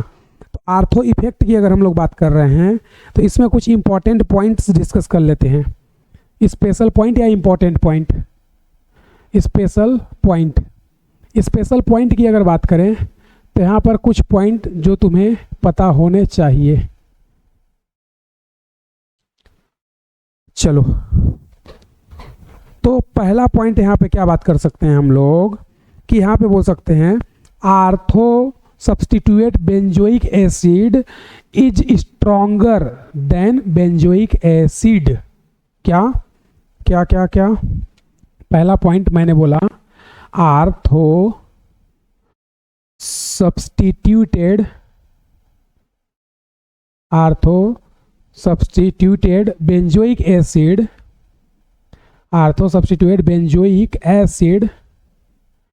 इज मोर एसिडिक, मोर या बोल सकते हो stronger,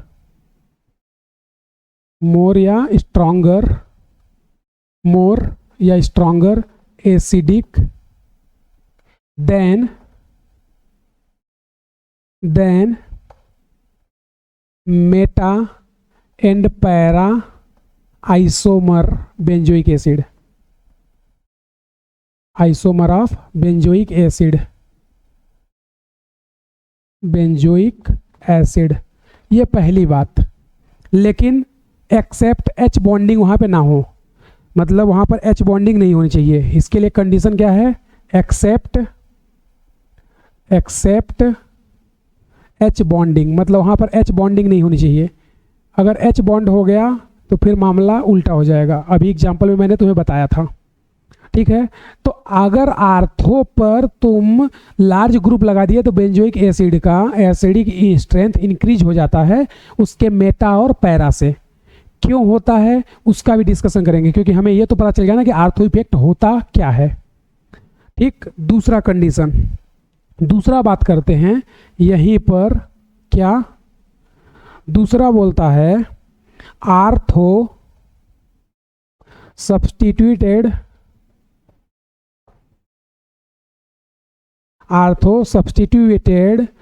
aniline is less basic than aniline. मतलब अगर एनिलीन के आर्थो पे कोई ग्रुप लगा दो तो उसका बेसिक स्ट्रेंथ डिक्रीज हो जाता है। किससे? एनिलीन से। ये भी इंपॉर्टेंट पॉइंट है। फिर अगला अगर हम लोग बात करें तो अगला हम लोग बोल सकते हैं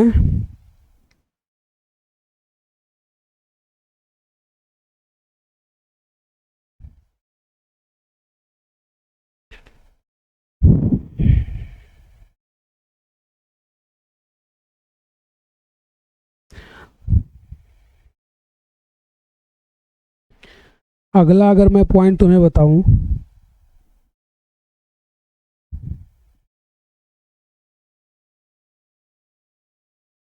अगला जो तीसरा पॉइंट है ना, तीसरा पॉइंट यहाँ पर SIR के बारे में बता देते हैं कि होता क्या है। SIR ये क्या होता है इसके बारे में बता रहे हैं। सिंपल सा SIR में क्या हुआ था बताओ।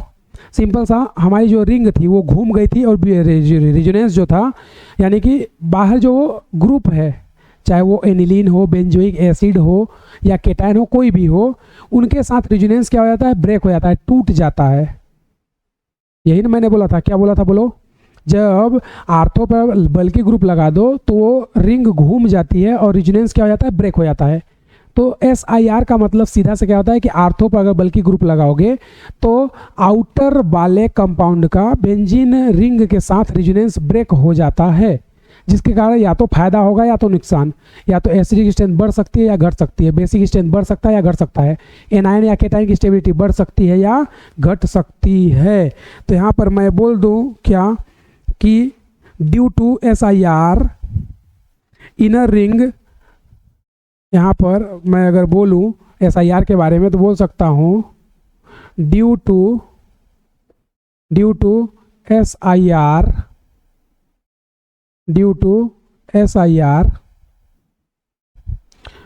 resonance stopped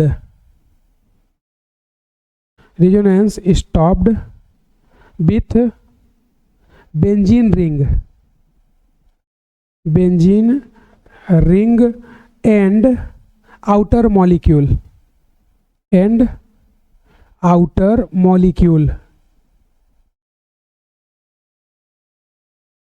benzene ring and outer molecule due to SIR resonance stopped with benzene ring and outer molecule। और यहाँ पर होता क्या है, अगर बेंजोइक है तो इक्वल स्टेबल होगा, outer molecule and formed equal stable RS, equal stable RS। और ये किसके लिए बात है, ये मेनली बेंजोइक एसिड के लिए बोला जा रहा है। ये किसके लिए, बेंजोइक एसिड के लिए ये बात की जा रही है कि बेंजोइक एसिड के केस में ऐसा होता है कि इक्वल स्टेबल RS बनती है। ठीक है भाई। यहीं पर अगर मैं SIR की बात करूं, नेक्स्ट पॉइंट जिसको SIR नहीं बल्कि SIP भी बोल सकते हो, स्टेरिक इनहिबिशन ऑफ प्रोटोनेशन, यानी कि प्रोटोनेशन मतलब H+ को लोन पेयर देने में तकलीफ होने लगे। क्या बोला मैंने, H+ को लोन पेयर अगर देने में तकलीफ होने लगे तो समझ लो कि वहां पे क्या लग गया, SIP।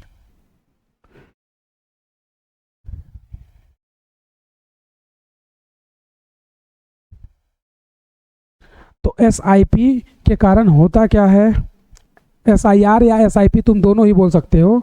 SIP पूरा नाम क्या है, steric inhibition of protonation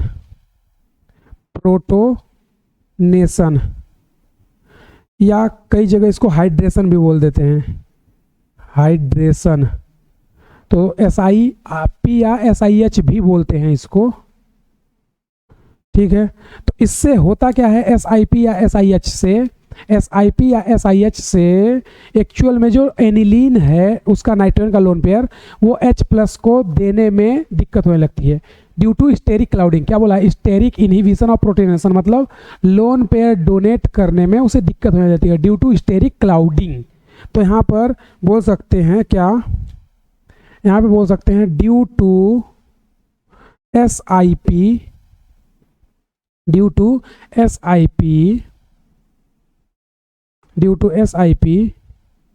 basicity of ortho aniline या ortho substituted aniline is decreases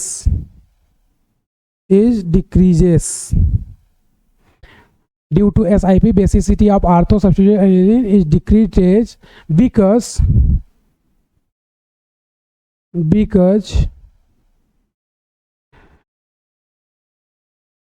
because inhibition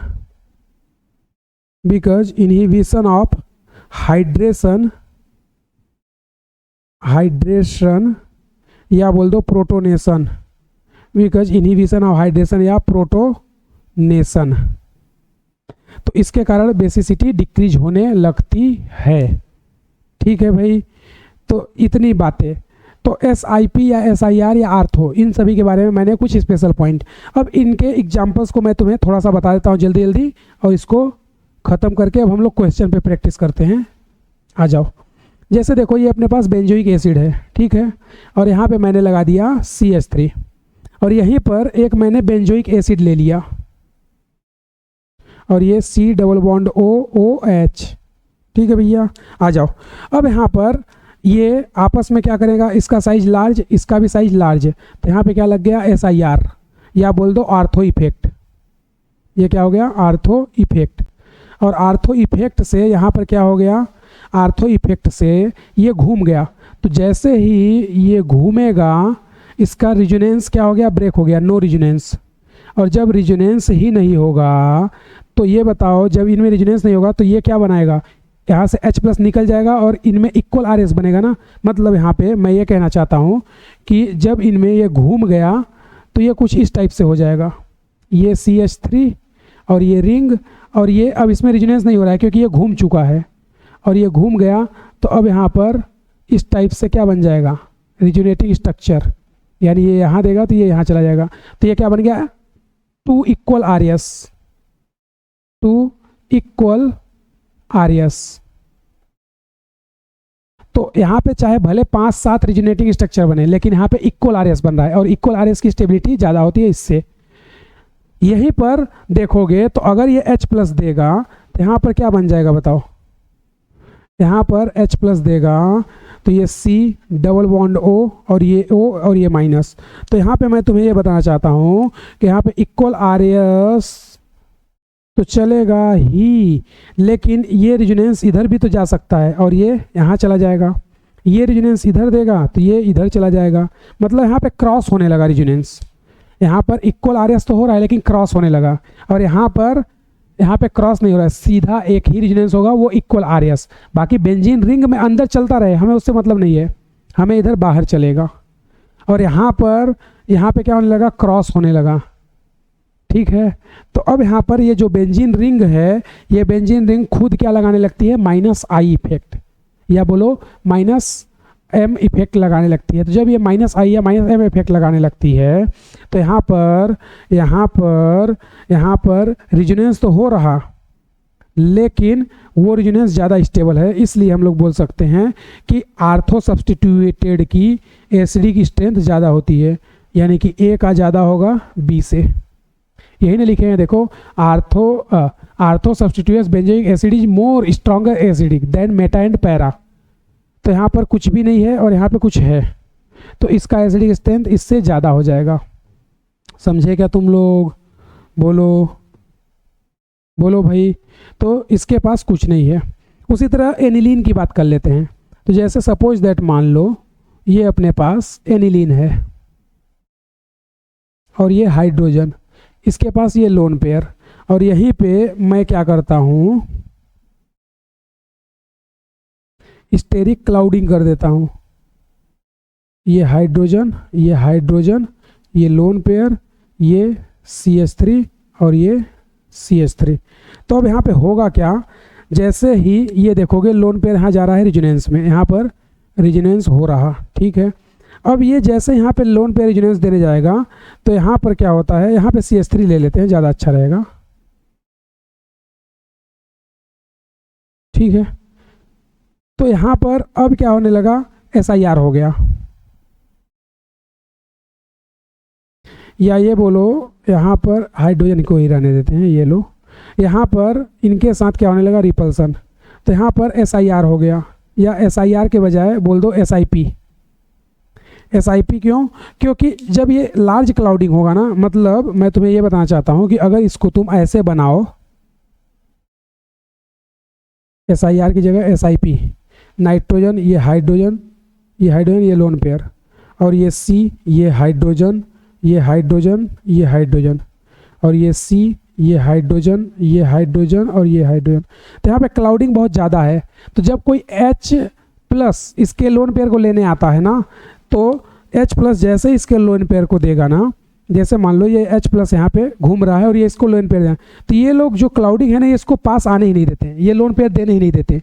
तो लोन पेयर यहाँ पर लोन पेयर डोनेट करने की टेंडेंसी बहुत कम हो जाती है। मतलब सीधा सा बोले कि यहाँ पर प्रोटोनेशन क्या हो गया, इनहिबिट हो गया, यानी कि लोन पेयर जो है प्रोटॉन को नहीं दे सकते। तो यहाँ पे प्रोटोनेशन ये क्या हो गया, इनहिबिट हो गया, इनहिबिट। और जबकि यहाँ पर इस कंडीशन देखोगे तो लोन पेयर डोनेट कर सकते हैं। क्यों? क्योंकि यहाँ पे हाइड्रोजन है, क्लाउडिंग नहीं होगी, तो लोन पेयर डोनेट करने की टेंडेंसी ज़्यादा होगी। प्रोटोनेशन यहाँ पे यानी H+ को इजीली तुम दे सकते हो, बस इधर पे रेजोनेंस ज़्यादा यही हो रहा। तो अब यहाँ पर इन दोनों में हुआ क्या, इन दोनों में हुआ यूँ कि यहाँ पर अब जो कंडीशन लगी उसको कंडीशन को हमने क्या बोल दिया, SIP,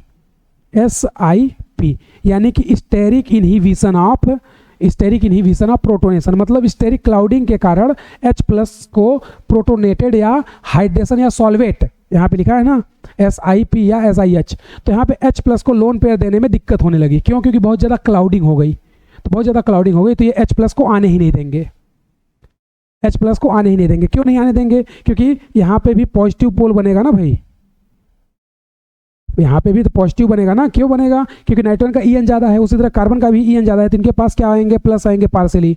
तो ये सब क्या करेंगे, इसको रिपेल करेंगे, आने ही नहीं देंगे। और आने ही नहीं देंगे तो लोन पेयर डोनेट करने में दिक्कत होने लगेगी। तो यहाँ पर प्रोटोनेशन क्या हो जाएगा, रुक जाएगा या डोनेट ही नहीं कर पाएगा। तो यहाँ पर स्टेरिक इनहिबिशन ऑफ प्रोटोनेशन हो गया, या हाइड्रेशन या सॉल्वेशन होगा ही नहीं, सॉल्वेशन नहीं होगा। और जब लोन पेयर H+ को मिला ही नहीं तो लोन पेयर इसी के पास रह गया, तो इसका बेसिक स्ट्रेंथ क्या हो गया, कम हो गया। तो यहाँ पर ऐसा हमने लिखा है क्या, due to SIR resonance system नहीं, SIP due to SIP basicity of ortho substitute aniline is decrease. तो देखो आर्थो में हमने ग्रुप जोड़ दिया तो यहाँ पर एनिलीन का बेसिक स्ट्रेंथ कम हो गया, किससे, नॉर्मल एनिलीन से। तो ये ऐसा कंडीशन होता है इन दोनों में। तो इसके वाले में एसिडिक स्ट्रेंथ बढ़ता है, इसमें बेसिक स्ट्रेंथ घटता है। तो यहाँ पर रटना नहीं है तुम्हें, यहाँ पर बेसिक स्ट्रेंथ A का ज़्यादा हो जाएगा B से, तुम्हें रटना नहीं है, घट भी सकता है बढ़ भी सकता है, वो कंडीशन बेस्ड है। जैसे अभी एक जगह अगर SIR हो जाए, अगर ध्यान रखो यहाँ पर SIR नहीं हो सकता। क्यों? क्योंकि ये हाइड्रोजन छोटा सा ग्रुप है, तो यहाँ पर SIP हुआ है, SIR नहीं हुआ है। आर्थो इफेक्ट के ही कंडीशन है SIR और SIP। यहाँ पे प्रोटोनेशन नहीं हो पा रहा, लोन पेयर देने में दिक्कत हो रही है, और यहाँ पर रेजोनेंस ही रुक गया। तो यहाँ पर SIP कब होगा, जब यहाँ पे भी CH3 लगा दो। जो पहला एग्जाम्पल तुमसे डिस्कस किए थे, सेकेंड वाला एग्जाम्पल, वहाँ पर यहाँ पर लोन पेयर रेजोनेंस में ही नहीं जा रहा था, यहाँ पर रेजोनेंस में जा रहा, लेकिन दिक्कत क्या है, प्रोटोनेशन नहीं कर पा रहा। मतलब लोन पेयर प्रोटॉन को दे ही नहीं पा रहा, और जब दे ही नहीं पाएगा तो यहाँ पर स्टेरिक रिपल्सन क्या हो गया, डिक्रीज हो गया। तो ध्यान रखना SIP अगर लगेगा तो बेसिक स्ट्रेंथ घट जाती है, और अगर SIR लगता है तो बढ़ जाती है। समझा क्या? उस कंडीशन में देखना बेसिक स्ट्रेंथ बढ़ गई थी। मैंने एग्जांपल तुम्हें कराया है कि हाँ नाइट्रोजन पे हाइड्रोजन के बजाय ना CH3 ले लो, तो CH3 रिपेल करके क्या कर लेंगे, घूम जाएंगे, तो SIR लग जाएगा। यहाँ पे SIR नहीं SIP लगता है। क्यों? क्योंकि हाइड्रोजन यहाँ पे छोटा है ना, CH3 के साथ क्या करेगा, स्टेरिक क्लाउडिंग करके हाइड्रोजन को आने ही नहीं देगा। बस ये फर्क होता है SIP में और SIR में। तो यहाँ पे SIP लग रही है, SIR नहीं लग रहा। SIR अगर लगाना है तो ये देखो ऐसे होना चाहिए। अगर तुम्हें SIR यहाँ पे लगाना है तो ये करना पड़ेगा, ये नाइट्रोजन, ये CH3, ये CH3, यहाँ भी CH3 ले लो और यहाँ भी CH3 ले लो, और ये लोन पेयर। तो अब इस कंडीशन में क्या लगेगा, SIR। तो इस कंडीशन में SIR के कारण फिर तुम बोलोगे कि बेसिक स्ट्रेंथ जो है, ये बेसिक स्ट्रेंथ इसकी ज़्यादा हो जाएगी।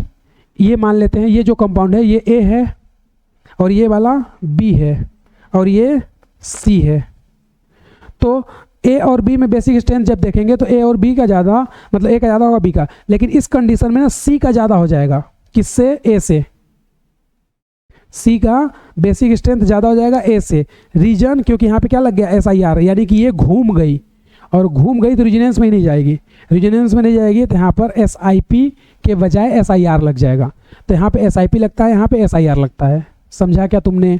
तो अब C का बेसिक स्ट्रेंथ A से ज़्यादा होगा। ओवरऑल ऑर्डर कोई पूछे तो क्या होगा?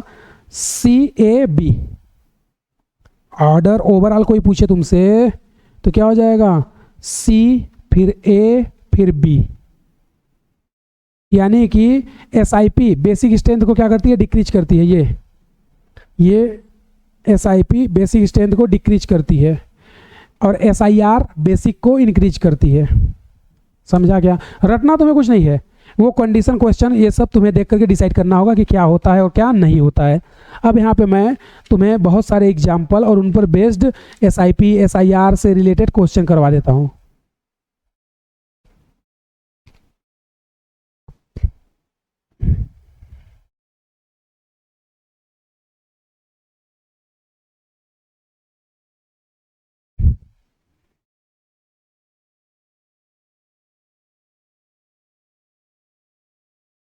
चलो भाई आ जाओ, अब मैं तुम्हें क्वेश्चन कराता हूँ और यहाँ पर बहुत सारे क्वेश्चन और उनके आंसर को डिस्कस करते हैं ना।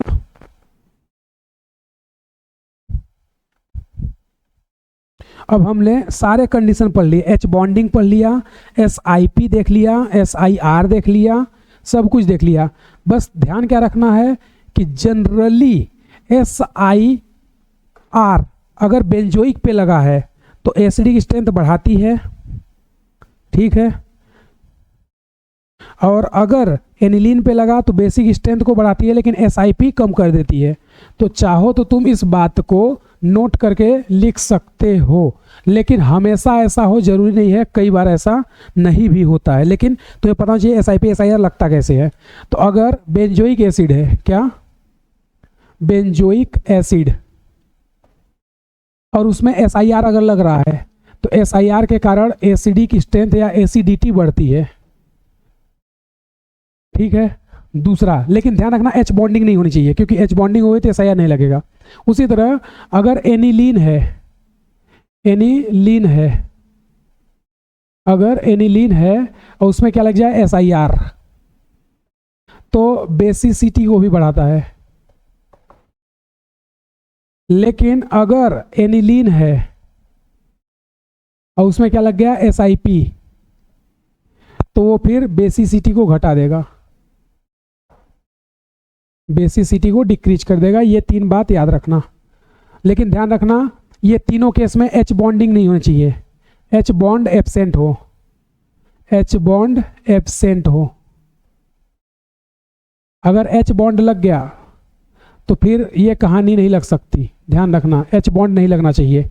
H बॉन्ड लग गया तो फिर ये सब कहानी खत्म, क्योंकि H बॉन्ड लगने से SIP SIR नहीं लगता। समझा क्या?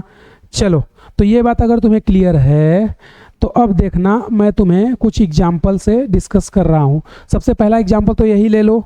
अब मैं हर बार एक्सप्लेनेशन नहीं करूँगा, अब हम लोग सीधा सा समझते हैं। अपने पास है ये बेंजोइक एसिड, ठीक है, ये COOH और यहाँ पे है CH3, और एक है अपने पास ये बेंजोइक एसिड।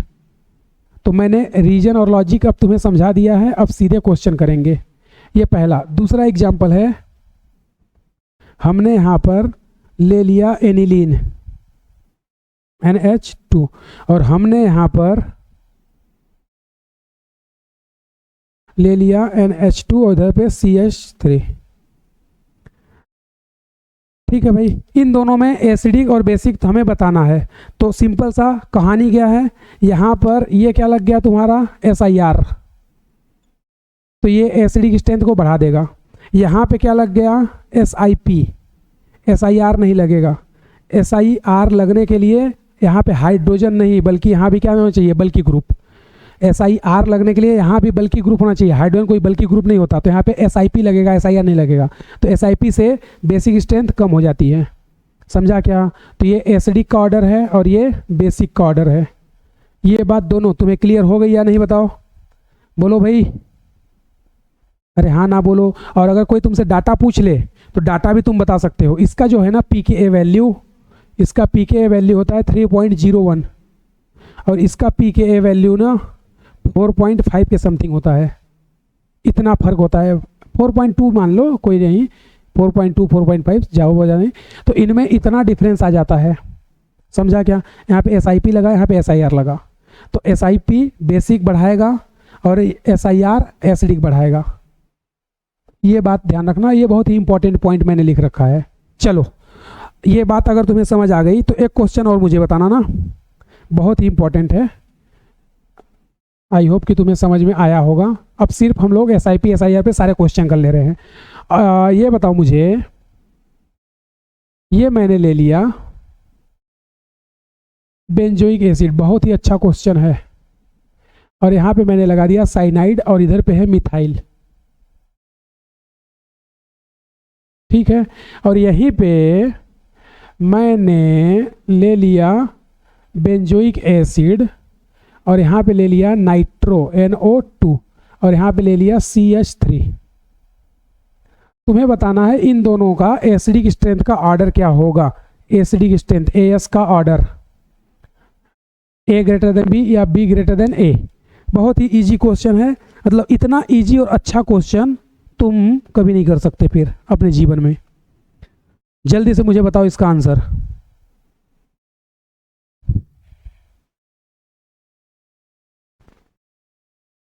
जल्दी बताओ भाई।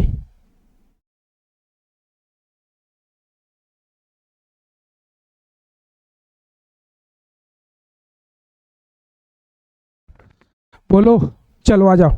सिंपल सा, अब तुम्हें डाउट हो गया कि सर यहाँ पे तो SIP SIR कुछ लगेगा ही नहीं। नहीं, बहुत यहाँ पे इंटरेस्टिंग और अच्छा लॉजिक आया है। देखो, मैंने बोला था कि साइनाइड अगर हो, क्या क्या, OH NH2 साइनाइड अगर हो तो कोई SIP SIR, मतलब इनके बीच में SIP SIR नहीं लगेगा, तो यहाँ पर SIR नहीं लगेगा।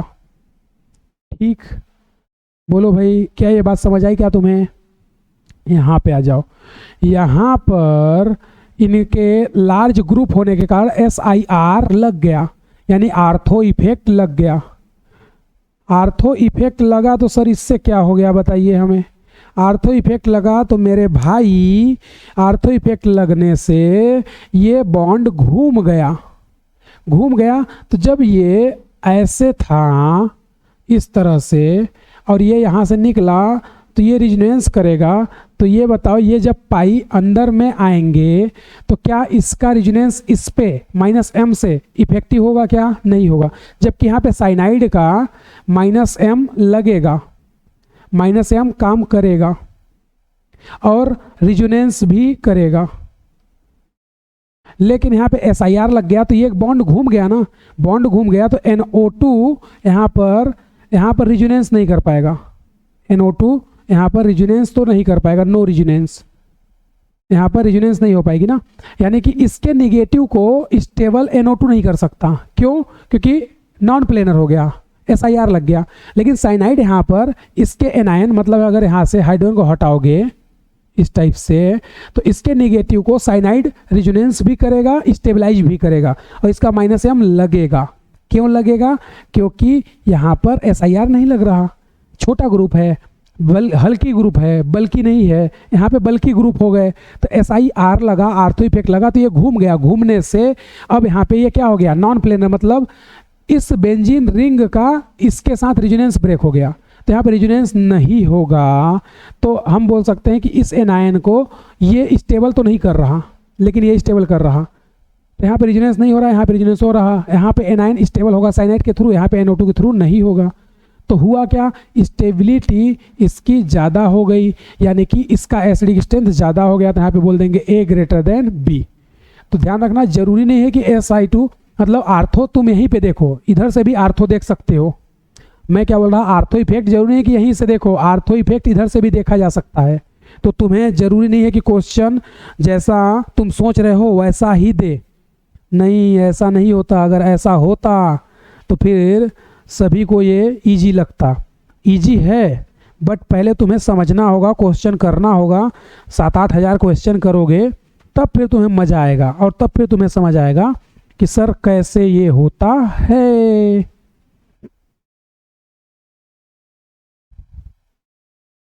चलो भाई, ये समझ गए क्या तुम लोग? फिर आ जाओ फोर्थ एग्जाम्पल। फोर्थ एग्जाम्पल मैं तुम्हें और एक करवा दे रहा। जैसे मान लो अपने पास ये बेंजोइक एसिड है, ठीक है, COOH, और यहाँ पे हमने ले लिया ये, इसका मतलब समझते हो, टर्सरी ब्यूटिल। और उसी तरह यहाँ पे मैंने टर्सरी ब्यूटिल ही रखा है, लेकिन इस बार ये कहाँ है, मेटा पे। और अगला मैंने टर्सरी ब्यूटिल या टर्सरी ब्यूटाइल ही रखा है, लेकिन ये कहाँ है, पैरा पे। तो हमें इन तीनों में तुम बताओ एसिडिक स्ट्रेंथ का ऑर्डर। और एक क्वेश्चन और ले लेते हैं, 5th नंबर, ये बेंजोइक एसिड COOH, और यहाँ पे हमने लगा दिया मिथाइल, ठीक है, और यहीं पर ये बेंजोइक एसिड, और यहाँ पे हमने लगा दिया इथाइल, इस टाइप से। और यहीं पे हमने ले लिया बेंजोइक एसिड, और यहाँ पे लगा दिया प्रोपाइल, और यहीं पे हमने ले लिया बेंजोइक एसिड, और यहीं पे लगा दिया हमने आइसोप्रोपाइल, और यहीं पे मेरे दोस्त मैंने ले लिया बेंजोइक एसिड और लगा दिया टर्सरी ब्यूटाइल। इस बार सभी लोग आर्थो पे ही लगे हैं। चलो 3 कंडीशन है, 2 कंडीशन, एक में आर्थो मेटा पैरा, एक में सभी के आर्थो पे लगा है। तुम्हें बताना है एसिडिक स्ट्रेंथ। तो सिंपल सा बताओ, एक कहानी मुझे, ये यहाँ पे है तो ये क्या लगा लेगा, ये लगा लेगा SIR, आर्थो इफेक्ट लगा देगा।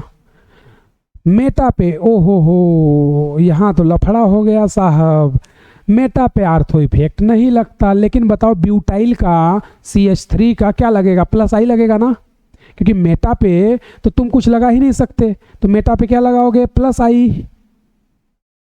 लेकिन पैरा पर सर, पैरा पर भी +I लगाएंगे, लेकिन यहाँ पे +I ज़्यादा होगा, यहाँ पे +I कम होगा, डिस्टेंस डिपेंडेंट। यहाँ पे डिस्टेंस कम है तो I ज़्यादा, यहाँ पर I कम। क्या ये बात तुम्हें समझ आया क्या भाई? डिस्टेंस पे डिपेंड करती है ना ये इफेक्ट। यहाँ पे डिस्टेंस क्या है बताओ, कम है, यहाँ पे डिस्टेंस क्या है, ज़्यादा है, तो डिस्टेंस ज़्यादा तो I इफेक्ट कम। आ जाओ। अच्छा यहाँ पर ये बताओ हाइपर कॉन्जुगेशन नहीं लगेगा क्या? हाइपर कॉन्जुगेशन यहाँ पर नहीं लगाओगे क्या? नहीं लगाओगे, क्यों? क्योंकि एनायन में हाइपर कॉन्जुगेशन नहीं लगता भाई। एनायन हाइपर कॉन्जुगेशन कहाँ लगता है बताओ? 3 जगह, केटायन, फ्री रेडिकल और एल्कीन में।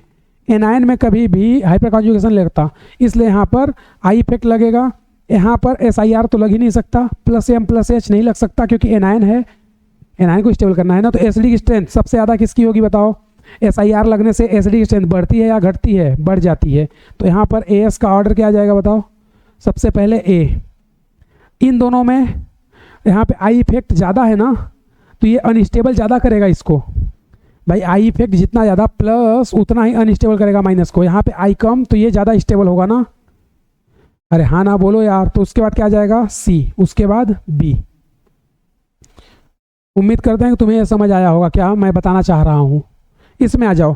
अब यहाँ पे देखोगे जब तुम इधर से इधर जा रहे हो तो ग्रुप का साइज क्या हो रहा है? जो तुमने ग्रुप ले रखा है इस ग्रुप का साइज क्या हो रहा है? इंक्रीज।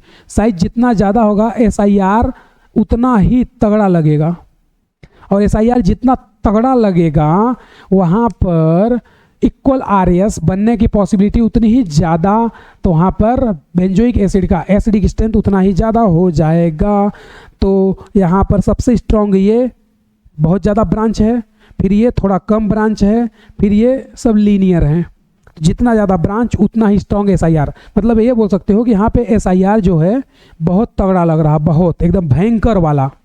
और यहाँ पे SIR जो ऐसे बोल दो कि गरीबों के जैसे लग रहा है, जैसे गरीबों को कुछ मुफ्त में खैरात में मिलती है ना, वैसे यहाँ पे लग रहा है। तो SIR यहाँ कम, यहाँ स्ट्रॉन्ग। तो सबसे ज़्यादा SIR यहाँ लग रहा, तो इसका एसिडिक स्ट्रेंथ सबसे ज़्यादा होगा। अरे समझे क्या तुम लोग? अरे बोलो भाई, हाँ ना कुछ तो बोल दिया करो। चलो ये अगर बात समझ गए तो अब आगे हम लोग कुछ और क्वेश्चन प्रैक्टिस कर लें क्या? बोलो बोलो बोलो। और क्वेश्चन प्रैक्टिस कर लें क्या इस पर बेस्ड? बोलो। चलो, अगर इस पर और क्वेश्चन करना चाहते हैं तो अब मैं तुम्हें थोड़ा सा और मस्त अच्छा सा जो एडवांस वगैरह में क्वेश्चन आते हैं उनका प्रैक्टिस करवा रहा हूँ, ठीक है? तो हालांकि ये ऑलरेडी अपने आप में बहुत एडवांस और अच्छा ये है कॉन्सेप्ट और क्वेश्चन। अब यहाँ पे देखना, मैं क्या करता हूँ, अगला क्वेश्चन की ओर चलता हूँ, ठीक? आ जाओ। अब बहुत सारे क्वेश्चन हम लोग प्रैक्टिस कर लेते हैं जिसमें SIR SIP ये सब लगेगा। ध्यान रखना, ये क्वेश्चन बहुत इंपॉर्टेंट हैं, मेनली इधर से ही क्वेश्चन आते हैं, ये पूरा दिमाग का दही कर देते हैं। लेकिन तुम्हें दिमाग का दही करने के बाद उसमें से मक्खन निकालने आना चाहिए। अगर दिमाग का दही हुआ और उसका रायता बना दिए तो फिर समझो वो रायता संभले नहीं संभलेगा। तो तुम्हें टेंशन नहीं लेना है, तुम्हें दिमाग का दही बन रहा है, बनने दो। हो सकता है कि उस दही से तुम मक्खन जमा लो। ऐसा नहीं है कि उस दही से तुम रायता बना लिए और रायता तुमसे संभल ही नहीं रहा। अरे समझा क्या? तो दिमाग का दही हो रहा है, कोई दिक्कत नहीं है, उस दही से तुम मक्खन बना लो। इसी को बोलते हैं आपदा में अवसर ढूंढना।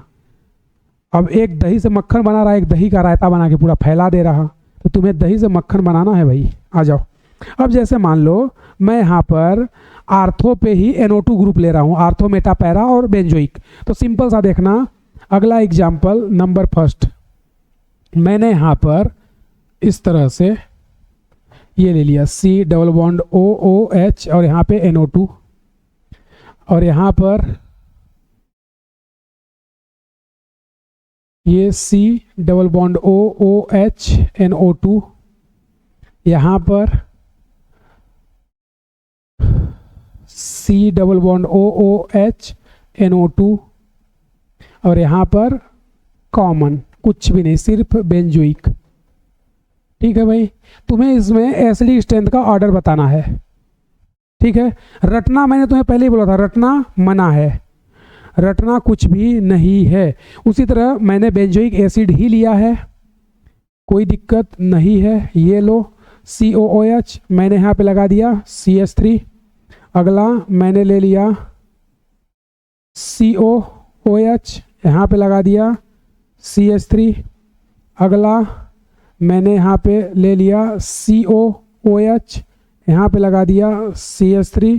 अगला यहाँ पे मैंने ले लिया COOH कॉमन सा। चलो इन दोनों पहले जल्दी से बताओ क्या आएगा आंसर। बोलो भाई, बोलो बोलो बोलो बोलो बोलो, ABCD। सिंपल सा देखो, यहाँ पे ये बल्कि ग्रुप, ये क्या कर देंगे, SIR लग जाएगा। बिल्कुल सही है सर। अच्छा, इसका -M भी तो लगेगा, बिल्कुल सही सर। इसका -I भी तो लग सकता है, क्यों नहीं लग सकता? लग सकता है, लेकिन -M मोर डोमिनेटिंग होगा, ये ध्यान रखना। -M ज़्यादा डोमिनेटिंग होगा -I से। यहाँ पर कुछ भी नहीं लगेगा भाई साहब, यहाँ पे सिर्फ और सिर्फ -I लगेगा। और यहाँ पर तो -M भी लगेगा, -I भी लगेगा, लेकिन ये ज़्यादा डोमिनेटिंग है। ठीक है भाई, और यहाँ पे कुछ भी नहीं है, ये कॉमन मैन है तुम्हारा, कॉमन मैन। इसके पास किसी भी प्रकार की कोई आंतरिक शक्तियाँ नहीं हैं, ठीक है? ये कॉमन मैन है, तो इसके पास कोई शक्तियाँ नहीं, इन सभी के पास कुछ ना कुछ शक्तियाँ हैं। तो बताओ सबसे ज़्यादा एसिडिक स्ट्रेंथ का ऑर्डर क्या आ जाएगा? यहाँ पे मैं बोल सकता हूँ सबसे पहले A आएगा, क्योंकि इसके पास SIR है, -M है, -I है। यहाँ पे सिर्फ -I है, यहाँ पे -M और -I दोनों है। तो -I और -M में ज़्यादा क्या होता है बताओ, -M या -I? अच्छा, माइनस क्यों देख रहे हैं? क्योंकि हमें पता है ना गधो कि acidic strength directly proportional -M -I -H। कुछ को ये भी लग रहा होगा कि सर -I ही क्यों देख रहे हैं, क्योंकि ये डायरेक्टली प्रोपोर्शनल होता है, इसलिए मैं ये देख रहा हूँ। अरे समझा क्या? तो सबसे ज़्यादा आर्थो हो जाएगा। आर्थो के बाद क्या तुम्हें समझ आ रहा है कि पैरा हो जाएगा? पैरा, यहाँ पे ये पहला कौन होगा? आर्थो। उसके बाद C मतलब पैरा, फिर उसके बाद यहाँ पे -I यानी कि B यानी कि मेटा, और उसके बाद D जिसके पास किसी भी प्रकार की कोई आंतरिक शक्तियाँ नहीं हैं, कि सुपरमैन बन जाए। तो पहले आर्थो, फिर पैरा, फिर मेटा, फिर कुछ भी नहीं। तो भाई यहाँ पे माइनस लग रहा है, यहाँ पे तो कुछ नहीं लग रहा ना। रटना नहीं है तुम्हें यार, तुम बस कॉन्सेप्ट समझते जाओ और कुछ नहीं। आ जाओ, अब इसके पास देखोगे तो ये बल्कि ग्रुप, ये क्या लगा देगा, SIR। ठीक है सर, साथ में ये देखोगे तो प्लस आई भी तो लगाएगा। अरे हाँ ना बोल भाई, भाई प्लस आई भी तो लगाएगा, ये इसके साथ प्लस आई भी लगाएगा। यहाँ पे सिर्फ और सिर्फ क्या लगेगा, प्लस आई। यहाँ पर सिर्फ और सिर्फ क्या लगेगा, प्लस आई। और यहाँ पर कुछ भी नहीं, ये तुम्हारा कॉमन मैन जिसके पास किसी भी तरह की कोई भी आंतरिक शक्तियाँ नहीं हैं। और इसके पास अगर आंतरिक शक्तियाँ नहीं हैं तो कोई दिक्कत नहीं है, दुनिया इसका गलत इस्तेमाल नहीं कर सकती क्योंकि हम लोग अभी इसके साथ हैं। तो अब देखोगे तो ये बता दो मुझे कि आई सबसे ज़्यादा कहाँ लगेगा, आई इफेक्ट यहाँ पर ज़्यादा लगेगा ना। क्यों? क्योंकि डिस्टेंस यहाँ पे कम है। यहाँ पे आई इफेक्ट कम लगेगा क्योंकि डिस्टेंस यहाँ पे ज़्यादा है। और यहाँ पे तो SIR लग गया, तो एसिडिक स्ट्रेंथ का ऑर्डर बताओ क्या हो जाएगा। SIR वाला सबसे पहले आएगा ना, तो सबसे पहले SIR मतलब A। क्यों? क्योंकि ये आर्थो है, SIR है। फिर उसके बाद ये सभी से ये लोग प्लस आई माइनस आई ये सब कुछ लगा रहे हैं, ये कुछ भी नहीं लगा रहा है ना, तो इसके पास कोई आंतरिक शक्तियाँ नहीं, ये कॉमन मैन है। तो इसकी माँ क्या बोल रही है अपने माँ से, माँ मेरी शक्तियों का गलत इस्तेमाल हो रहा है, मेरे पास कोई शक्तियाँ नहीं है लेकिन लोग ऐसा मान रहे हैं कि मेरे पास आंतरिक शक्तियाँ हैं। मैंने बोला तू टेंशन मत ले, तेरा साथ हम देंगे। अब ये पहले आएगा। अब यहाँ पे कौन आ जाएगा, बेंजोइक। क्यों? क्योंकि यहाँ पे कुछ भी नहीं लगेगा, ना प्लस ना माइनस, कुछ भी नहीं। ये लोग प्लस लगा रहे हैं तो प्लस क्या करेंगे, अनस्टेबल करेंगे ना एसिड को। प्लस वाले माइनस वाले अनस्टेबल करते हैं, प्लस वाले क्या करेंगे, अनस्टेबल करेंगे। तो यहाँ पे प्लस लग रहा है, इसके पास कुछ नहीं लग रहा, तो ये तो ज़्यादा अच्छा है ना कॉमन मैन। तो अब इन दोनों में कौन, यहाँ पे आई ज़्यादा लग रहा है, यहाँ पे आई कम लग रहा है, तो आई कम लगेगा तो ये कम अनस्टेबल करेगा, तो एसिडिक स्ट्रेंथ ज़्यादा हो जाएगी। तो इसके बाद बेंजोइक के बाद मतलब, अरे यार बेंजोइक को मैं D लिखता हूँ और यहाँ पे बेंजोइक। फिर उसके बाद D के बाद कौन आएगा, C आएगा मतलब पैरा, और उसके बाद B आएगा मतलब मेटा। तो कॉमन मैन का दुनिया गलत इस्तेमाल नहीं कर सकती है। क्यों? क्योंकि हम लोग उसके साथ हैं, हम साथ हैं। आ जाओ, अगला ऑर्डर बताना।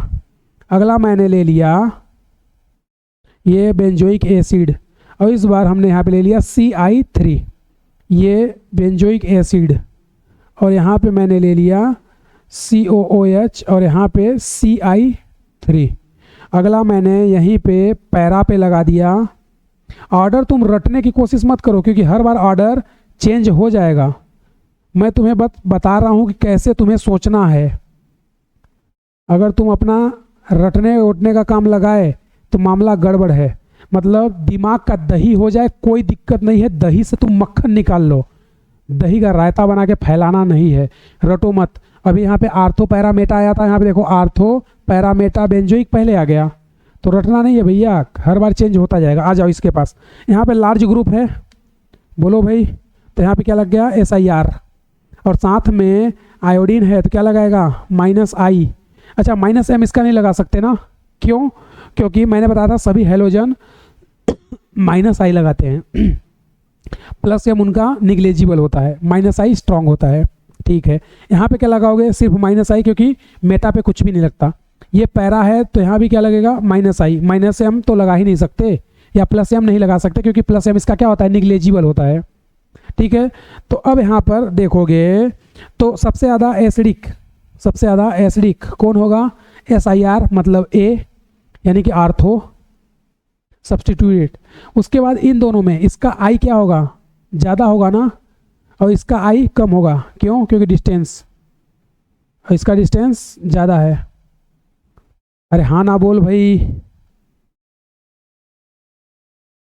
बोलो यार, क्या ये बात तुम्हें समझ आ रही है ना। इसका डिस्टेंस क्या है, कम है, तो आई इफेक्ट क्या होगा, ज़्यादा। इसका डिस्टेंस ज़्यादा है तो आई इफेक्ट कम, तो उसके बाद क्या आ जाएगा, उसके बाद मेटा आ जाएगा ना, मतलब B, उसके बाद C, उसके बाद D, यानी कि इसके बाद क्या आ गया, मेटा, इसके बाद पैरा, और इसके बाद बेंजो। तो तुम अगर रटोगे तो फटोगे। क्यों? क्योंकि देखो पहला ऑर्डर क्या है, आर्थो पैरा मेटा, उसके बाद बेंजोइक, फिर अगला क्या है आर्थो बेंजोइक, फिर पैरा मेटा, फिर अगला क्या आ गया आर्थो मेटा पैरा बेंजोइक। सब कुछ यहाँ पे गोलमाल है भाई, रटना तुम नहीं है, बस तुम कॉन्सेप्ट समझो, क्वेश्चन सारे बनेंगे। ये अगर तुम सोच रहे हो रट के कर लेंगे तो फिर तुमसे बड़ा गधा कोई नहीं हो सकता। रटना नहीं है, बहुत ही इजी कॉन्सेप्ट है, बहुत ही इजी है, कुछ भी नहीं, बस एक कॉन्सेप्ट देखो और क्वेश्चन खत्म। नंबर 4 बताना। मैंने यहाँ पे ले लिया ये बेंजोइक और यहाँ पे ले लिया बी आर,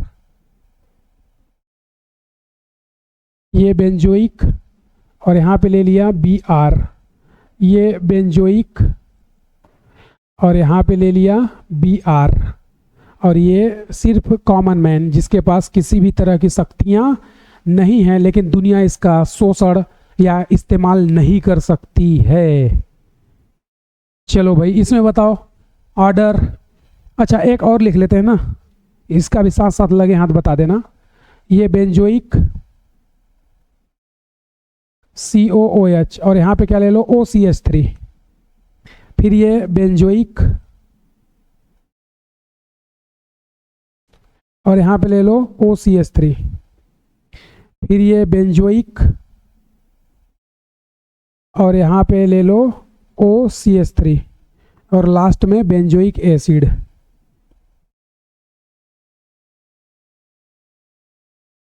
ठीक है भाई, चलो इन दोनों में बताओ जल्दी से एसिडिक स्ट्रेंथ का ऑर्डर क्या होगा। बोलो भाई, बोलो बोलो बोलो बोलो बोलो, आ जाओ। यहाँ पे लार्ज ग्रुप आयोडीन का साइज, ब्रोमीन का साइज बड़ा होता है, क्या लग गया SIR। ब्रोमीन क्या लगाएगा -I, -M नहीं लगाते, हाइड्रोजन कोई भी -M नहीं लगाते या +M नहीं लगाते, हाइड्रोजन हमेशा क्या लगाते हैं -I। मैंने स्पेशल पॉइंट में तुम्हें लिखवा रखा है, ध्यान रखना। यहाँ पर क्या लगेगा, ये मेटा पे है ना, तो मेटा पे तो सिर्फ और सिर्फ और सिर्फ क्या लगेगा -I, लेकिन यहाँ पे -I ज़्यादा होगा, यहाँ पर -I कम होगा, और यहाँ पे कुछ भी नहीं, ये कॉमन मैन है, कॉमन मैन। तो एसिडिक स्ट्रेंथ का ऑर्डर बताओ।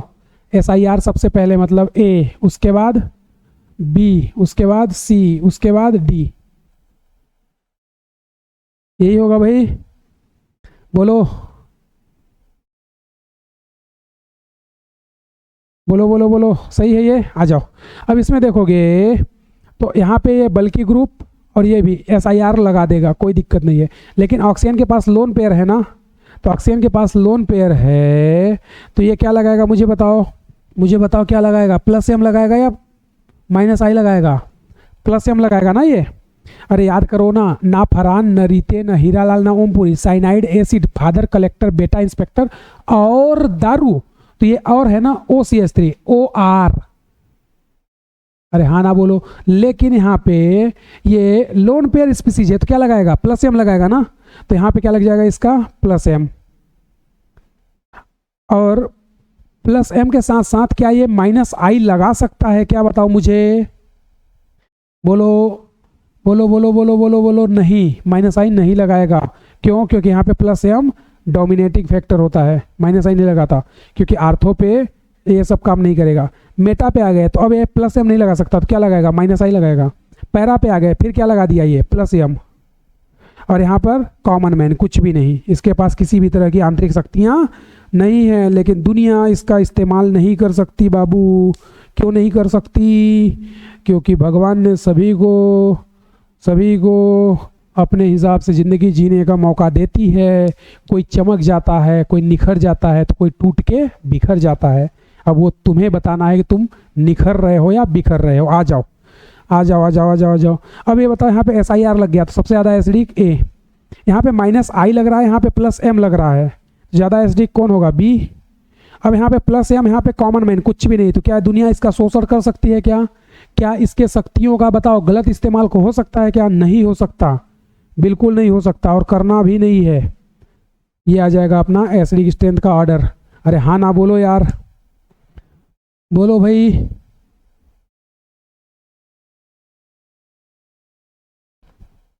बोलो बोलो बोलो, चलो आ जाओ, और क्वेश्चन करा बता दें क्या इस पे?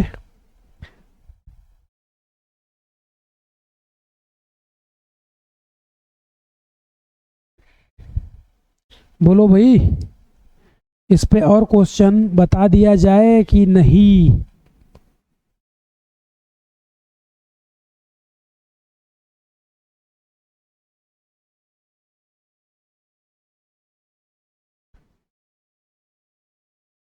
चलो अच्छा, तो ये इतना अगर तुमसे बन गया तो बहुत है, मैंने तुम्हें बहुत सारे एग्जाम्पल करवा दिए हैं। अब यहीं पे थोड़ा सा बेसिसिटी वाले क्वेश्चन देख लेते हैं, SIP और SIR के। फिर अपना लास्ट एक लेक्चर बचेगा टोटोमेरिज्म और उस पर बेस्ड क्वेश्चन।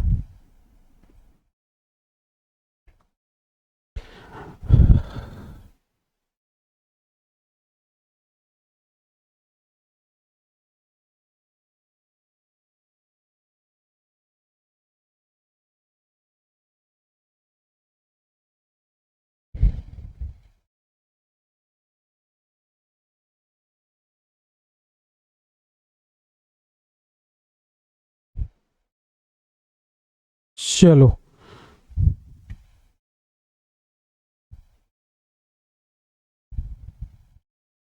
चलो भाई आ जाओ। अब यहाँ पर अगला क्वेश्चन, हम लोग बेसिक स्ट्रेंथ देख रहे हैं ना, बेसिक स्ट्रेंथ। तो नंबर पहला, अब एनिलीन वाले क्वेश्चन में SIP SIR ये सारा चीज़ देख लेते हैं। ये एनिलीन है, NH2 यहाँ पे लगा दिए NO2, ठीक है। उसी तरह ये एनिलीन, यहाँ पर NO2,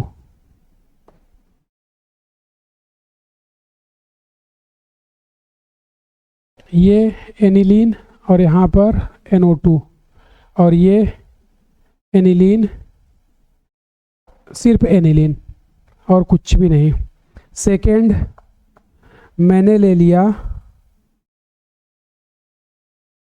ये एनिलीन और यहाँ पर CI3, फिर ये एनिलीन और यहाँ पर CI3, यहाँ पर ये एनिलीन और CI3, और उसके बाद यहाँ पर एनिलीन सिर्फ कॉमन मैन। आ जाओ, इन दोनों में बेसिक ऑर्डर जल्दी से देख लेते हैं, फिर आगे डिस्कस कर लेते हैं। आ जाओ, यहाँ पर सिंपल सा देखो, इस NO2 का क्या लगेगा? -M लगेगा, बिल्कुल। क्या इसका -I लग सकता है? बिल्कुल लग सकता है। क्या यहाँ पे SIP लगेगा? क्या बिल्कुल SIP लगेगा। H बॉन्डिंग भी होगा, भाई H बॉन्डिंग हो सकती है ना इनमें। तो यहाँ पे 4 फैक्टर लग जाएंगे, कोई दिक्कत नहीं है। यहाँ पे बताओ क्या लगेगा? -M नहीं लगेगा, -I लगेगा, H बॉन्डिंग नहीं लगेगा, SIP कुछ भी नहीं, सिर्फ और सिर्फ -I और कुछ नहीं लगेगा। यहाँ पे भी यहाँ पे -M लगेगा, -I लगा सकते हो, H बॉन्डिंग नहीं, ठीक है भाई। -M लग सकता है, -I लग सकता है, और यहाँ पर कुछ भी नहीं। तो ये बताओ बेस का ऑर्डर क्या होता है? मुझे base directly proportional +M +H +I, यही होता है ना। तो बताओ माइनस वाले बेसिक स्ट्रेंथ को इंक्रीज करेंगे या डिक्रीज करेंगे? डिक्रीज करेंगे ना। तो इसीलिए यहाँ पर सबसे ज़्यादा बेसिक कौन हो जाएगा? एनिलीन, यानी कि D। सबसे ज़्यादा बेसिक एनिलीन होगा ना, D। उसके बाद इन सभी में देखोगे तो यहाँ पे 50 ठो चीज़ चल रहा है, यहाँ पे 2 चीज़, यहाँ पे सिर्फ -I। तो इसके बाद क्या आ जाएगा? इसके बाद आएगा B, मेटा वाला, मेटा, ये एनिलीन। अब उसके बाद यहाँ पे केवल 2 ही फैक्टर लग रहा है, वहाँ पे 4 फैक्टर लग रहे हैं। तो उसके बाद क्या आ जाएगा बताओ? C मतलब पैरा, और उसके बाद A यानी आर्थो। तो मैंने तुम्हें बोला था ना, ortho substituted aniline is less basic than aniline. ये कॉन्सेप्ट मैंने तुम्हें बताया था या नहीं? बताओ। चलो आ जाओ अगला, ये ध्यान रखना, रटना तुम्हें कुछ भी नहीं है यार, बस कॉन्सेप्ट समझते जाओ और कुछ नहीं। इसमें आ जाओ, इसमें आ जाओ, इसमें ये लार्ज ग्रुप है, तो इसमें SI SIP या बोलो SIR लगेगा, ठीक है। SIR इसमें लगेगा, SIR नहीं SIP लगेगा। SIR क्यों नहीं लगेगा? क्योंकि यहाँ पे भी बल्कि ग्रुप होना चाहिए, तो यहाँ पे SIP ही लगेगा, SIR नहीं लगेगा। SIR होने के लिए हाइड्रोजन के बजाय यहाँ पे भी बल्कि ग्रुप, तो SIP लगेगा बिल्कुल। CI3 का बताओ क्या लगेगा? आयोडीन है ना, तो CI3 का क्या लगेगा? -I। M नहीं लगा सकते इसका, क्यों नहीं लगा सकते? क्योंकि हाल हैलोजेंस -I इफेक्ट सो, तो आल हैलोजेंस सो -I इफेक्ट। यहाँ पे क्या लगाओगे? यहाँ पे सिर्फ -I, यहाँ पे भी -I, लेकिन यहाँ पे -I क्या होगा? ज़्यादा, यहाँ पे -I कम। क्यों? क्योंकि यहाँ पे डिस्टेंस क्या है? कम है, यहाँ पे डिस्टेंस क्या है? ज़्यादा है, ठीक है भाई। यहाँ पे कुछ भी नहीं। तो ये बताओ माइनस वाले बेसिक स्ट्रेंथ इंक्रीज करेंगे कि डिक्रीज करेंगे ना, तो इसमें तो कुछ भी नहीं लग रहा है ना कॉमन मैन में, तो इसकी शक्तियों का दुनिया गलत इस्तेमाल नहीं करना चाहिए, तो ये सबसे पहले आ जाएगा, यानी कि बेसिक स्ट्रेंथ में सबसे पहले क्या आ जाएगा? D, मतलब एनिलीन। फिर इसके बाद बताओ क्या आएगा? इसके बाद यहाँ पे ये आर्थो सबसे लास्ट में हो जाएगा। यहाँ पे -I सबसे कम है ना, और यहाँ पे -I ज़्यादा है, तो इसके बाद क्या आ जाएगा? पैरा मतलब C। इसके बाद मेटा मतलब B, और सबसे लास्ट में क्या आ जाएगा? आर्थो यानी A। अरे समझा क्या? तो ये SIP SIR का बहुत ही खतरनाक एग्जाम्पल है। आ जाओ अगला क्वेश्चन और डिस्कस कर लें, क्या बोलो भाई? चलो वो मेथिल वाला भी कर लो ना, कोई दिक्कत नहीं है। 3rd नंबर, ये एनिलीन,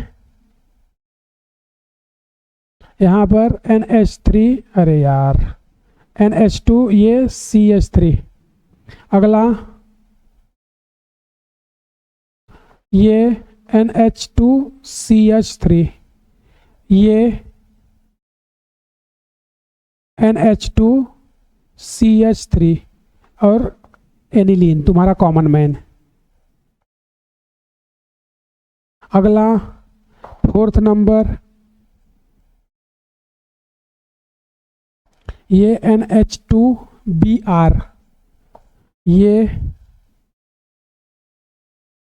NH2Br, ये NH2Br। कॉन्सेप्ट एक बार समझ गए तो फिर क्वेश्चन एकदम धमाधम तुमसे बनेंगे, कोई दिक्कत वाली बात नहीं है। और एक क्वेश्चन ये भी ले लो, हालांकि बता चुके हैं लेकिन फिर से लिख लो यार, कोई दिक्कत नहीं है। ये NH2 है, ये CH3 है,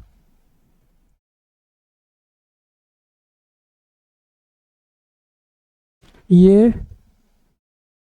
CH3 CH3 CH3 CH3, ये लो। इसमें तुम्हें बताना है बेसिक स्ट्रेंथ का ऑर्डर। ये बताओ इसमें कैसे करोगे? तो इसमें क्या लग गया बताओ? SIR या SIP? SIP लगेगा ना, steric inhibition of protonation. SIR होने के लिए कंडीशन क्या है? हाइड्रोजन के बजाय यहाँ पे भी बल्कि लगा लो। अरे समझा क्या? SIR होने के लिए कंडीशन क्या है? यहाँ पे बल्कि लगा लो, बल्कि। हाँ, आर्थो इफेक्ट बोल सकते हो। SIP SIR दोनों ही आर्थो इफेक्ट के फिनोमिना हैं, ठीक है। यहाँ पे क्या लगेगा? अच्छा SIP लगेगा, साथ में इसका क्या लगेगा? यहाँ पे साथ में इसका +I भी तो लगेगा, इसका सिर्फ और सिर्फ +I लगेगा, इसका यहाँ पे बताओ क्या लगेगा? इसका यहाँ पे +I लगेगा, +H यहाँ पे नहीं लगेगा क्या? बताओ मुझे, यहाँ पे बताओ मुझे तुम लोग, क्या +H नहीं लगेगा क्या? लगेगा ना भाई। क्यों? क्योंकि यहाँ पे केटायन बनेगा ना, तो यहाँ पे +H भी लगा सकते हो, यहाँ भी +H लगा सकते हो। यहाँ पर मेटा पे +H कभी नहीं लगता भाई, +H लगा सकते हो ना, क्योंकि यहाँ पे बेसिक स्ट्रेंथ मतलब क्या होता है? BP, याद करो मैंने क्या होता था? BP, base stabilised by plus, तो यहाँ पे केटायन बनता है ना, तो केटायन क्रिस्टल कौन करता है प्लस, तो यहाँ पे प्लस एच तो लग सकता है ना, कोई दिक्कत नहीं है, प्लस एच लगेगा। मेटा पे प्लस एच कभी नहीं लगता, लेकिन आई लग सकता है। यहाँ पे कुछ भी नहीं। आ जाओ, ऑर्डर क्या होगा बताओ। ऑर्डर सबसे पहले प्लस बेसिक स्ट्रेंथ को क्या करते हैं, बढ़ाते हैं ना, लेकिन यहाँ पे SIP लगा है, यहाँ पे सिर्फ प्लस एच प्लस आई लगा है, SIP नहीं लगा है। तो बताओ SIP से क्या होगा, बेसिक स्ट्रेंथ थोड़ा सा कम हो जाएगी ना। अरे बोल भाई, SIP से बेसिक स्ट्रेंथ क्या होती है, डिक्रीज हो जाती है ना। मैंने बताया था ना कि SIP बेसिक को डिक्रीज करता है, SIR इंक्रीज करता है। तो यहाँ पर बेसिक डिक्रीज हो जाएगी ड्यू टू SIP। तो ये बाद में आएगा, ये पहले आएगा। सबसे पहले क्या आ जाएगा, पैरा मतलब C, उसके बाद ये आएगा। क्यों, क्योंकि यहाँ पे तीन तीन चीज लग रही है, यानी A, उसके बाद क्या आ जाएगा B, और यहाँ पे कुछ भी नहीं लग रहा है तो ये आ जाएगा D। अरे समझा क्या तुम लोगों ने, बोलो भाई।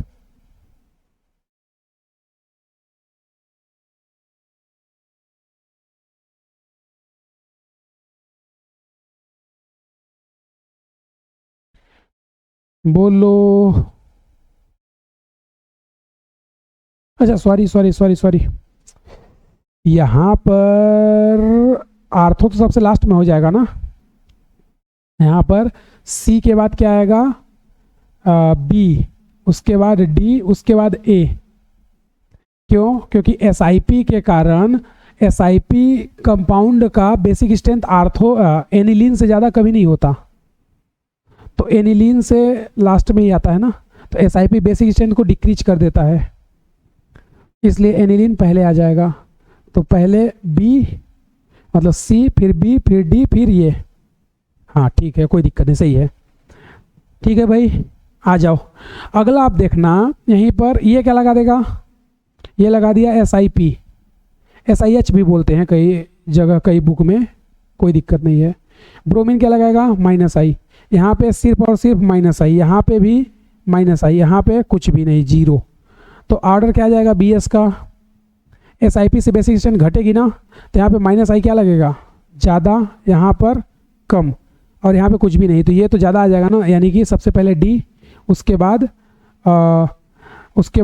यहाँ पे -I ज़्यादा लग रहे हैं ना, तो -I क्या करेगा, स्टेबल या अनस्टेबल, ये तो सबसे लास्ट में चला जाएगा ना, ये तो फिक्स है भाई। SIP के कारण बेसिक स्ट्रेंथ सबसे कम हो जाती है ना मेटा आर्थो से, सॉरी मेटा पैरा से। तो ये मेटा पैरा में सबसे पहले कौन आएगा, पैरा मतलब C, उसके बाद B, उसके बाद A।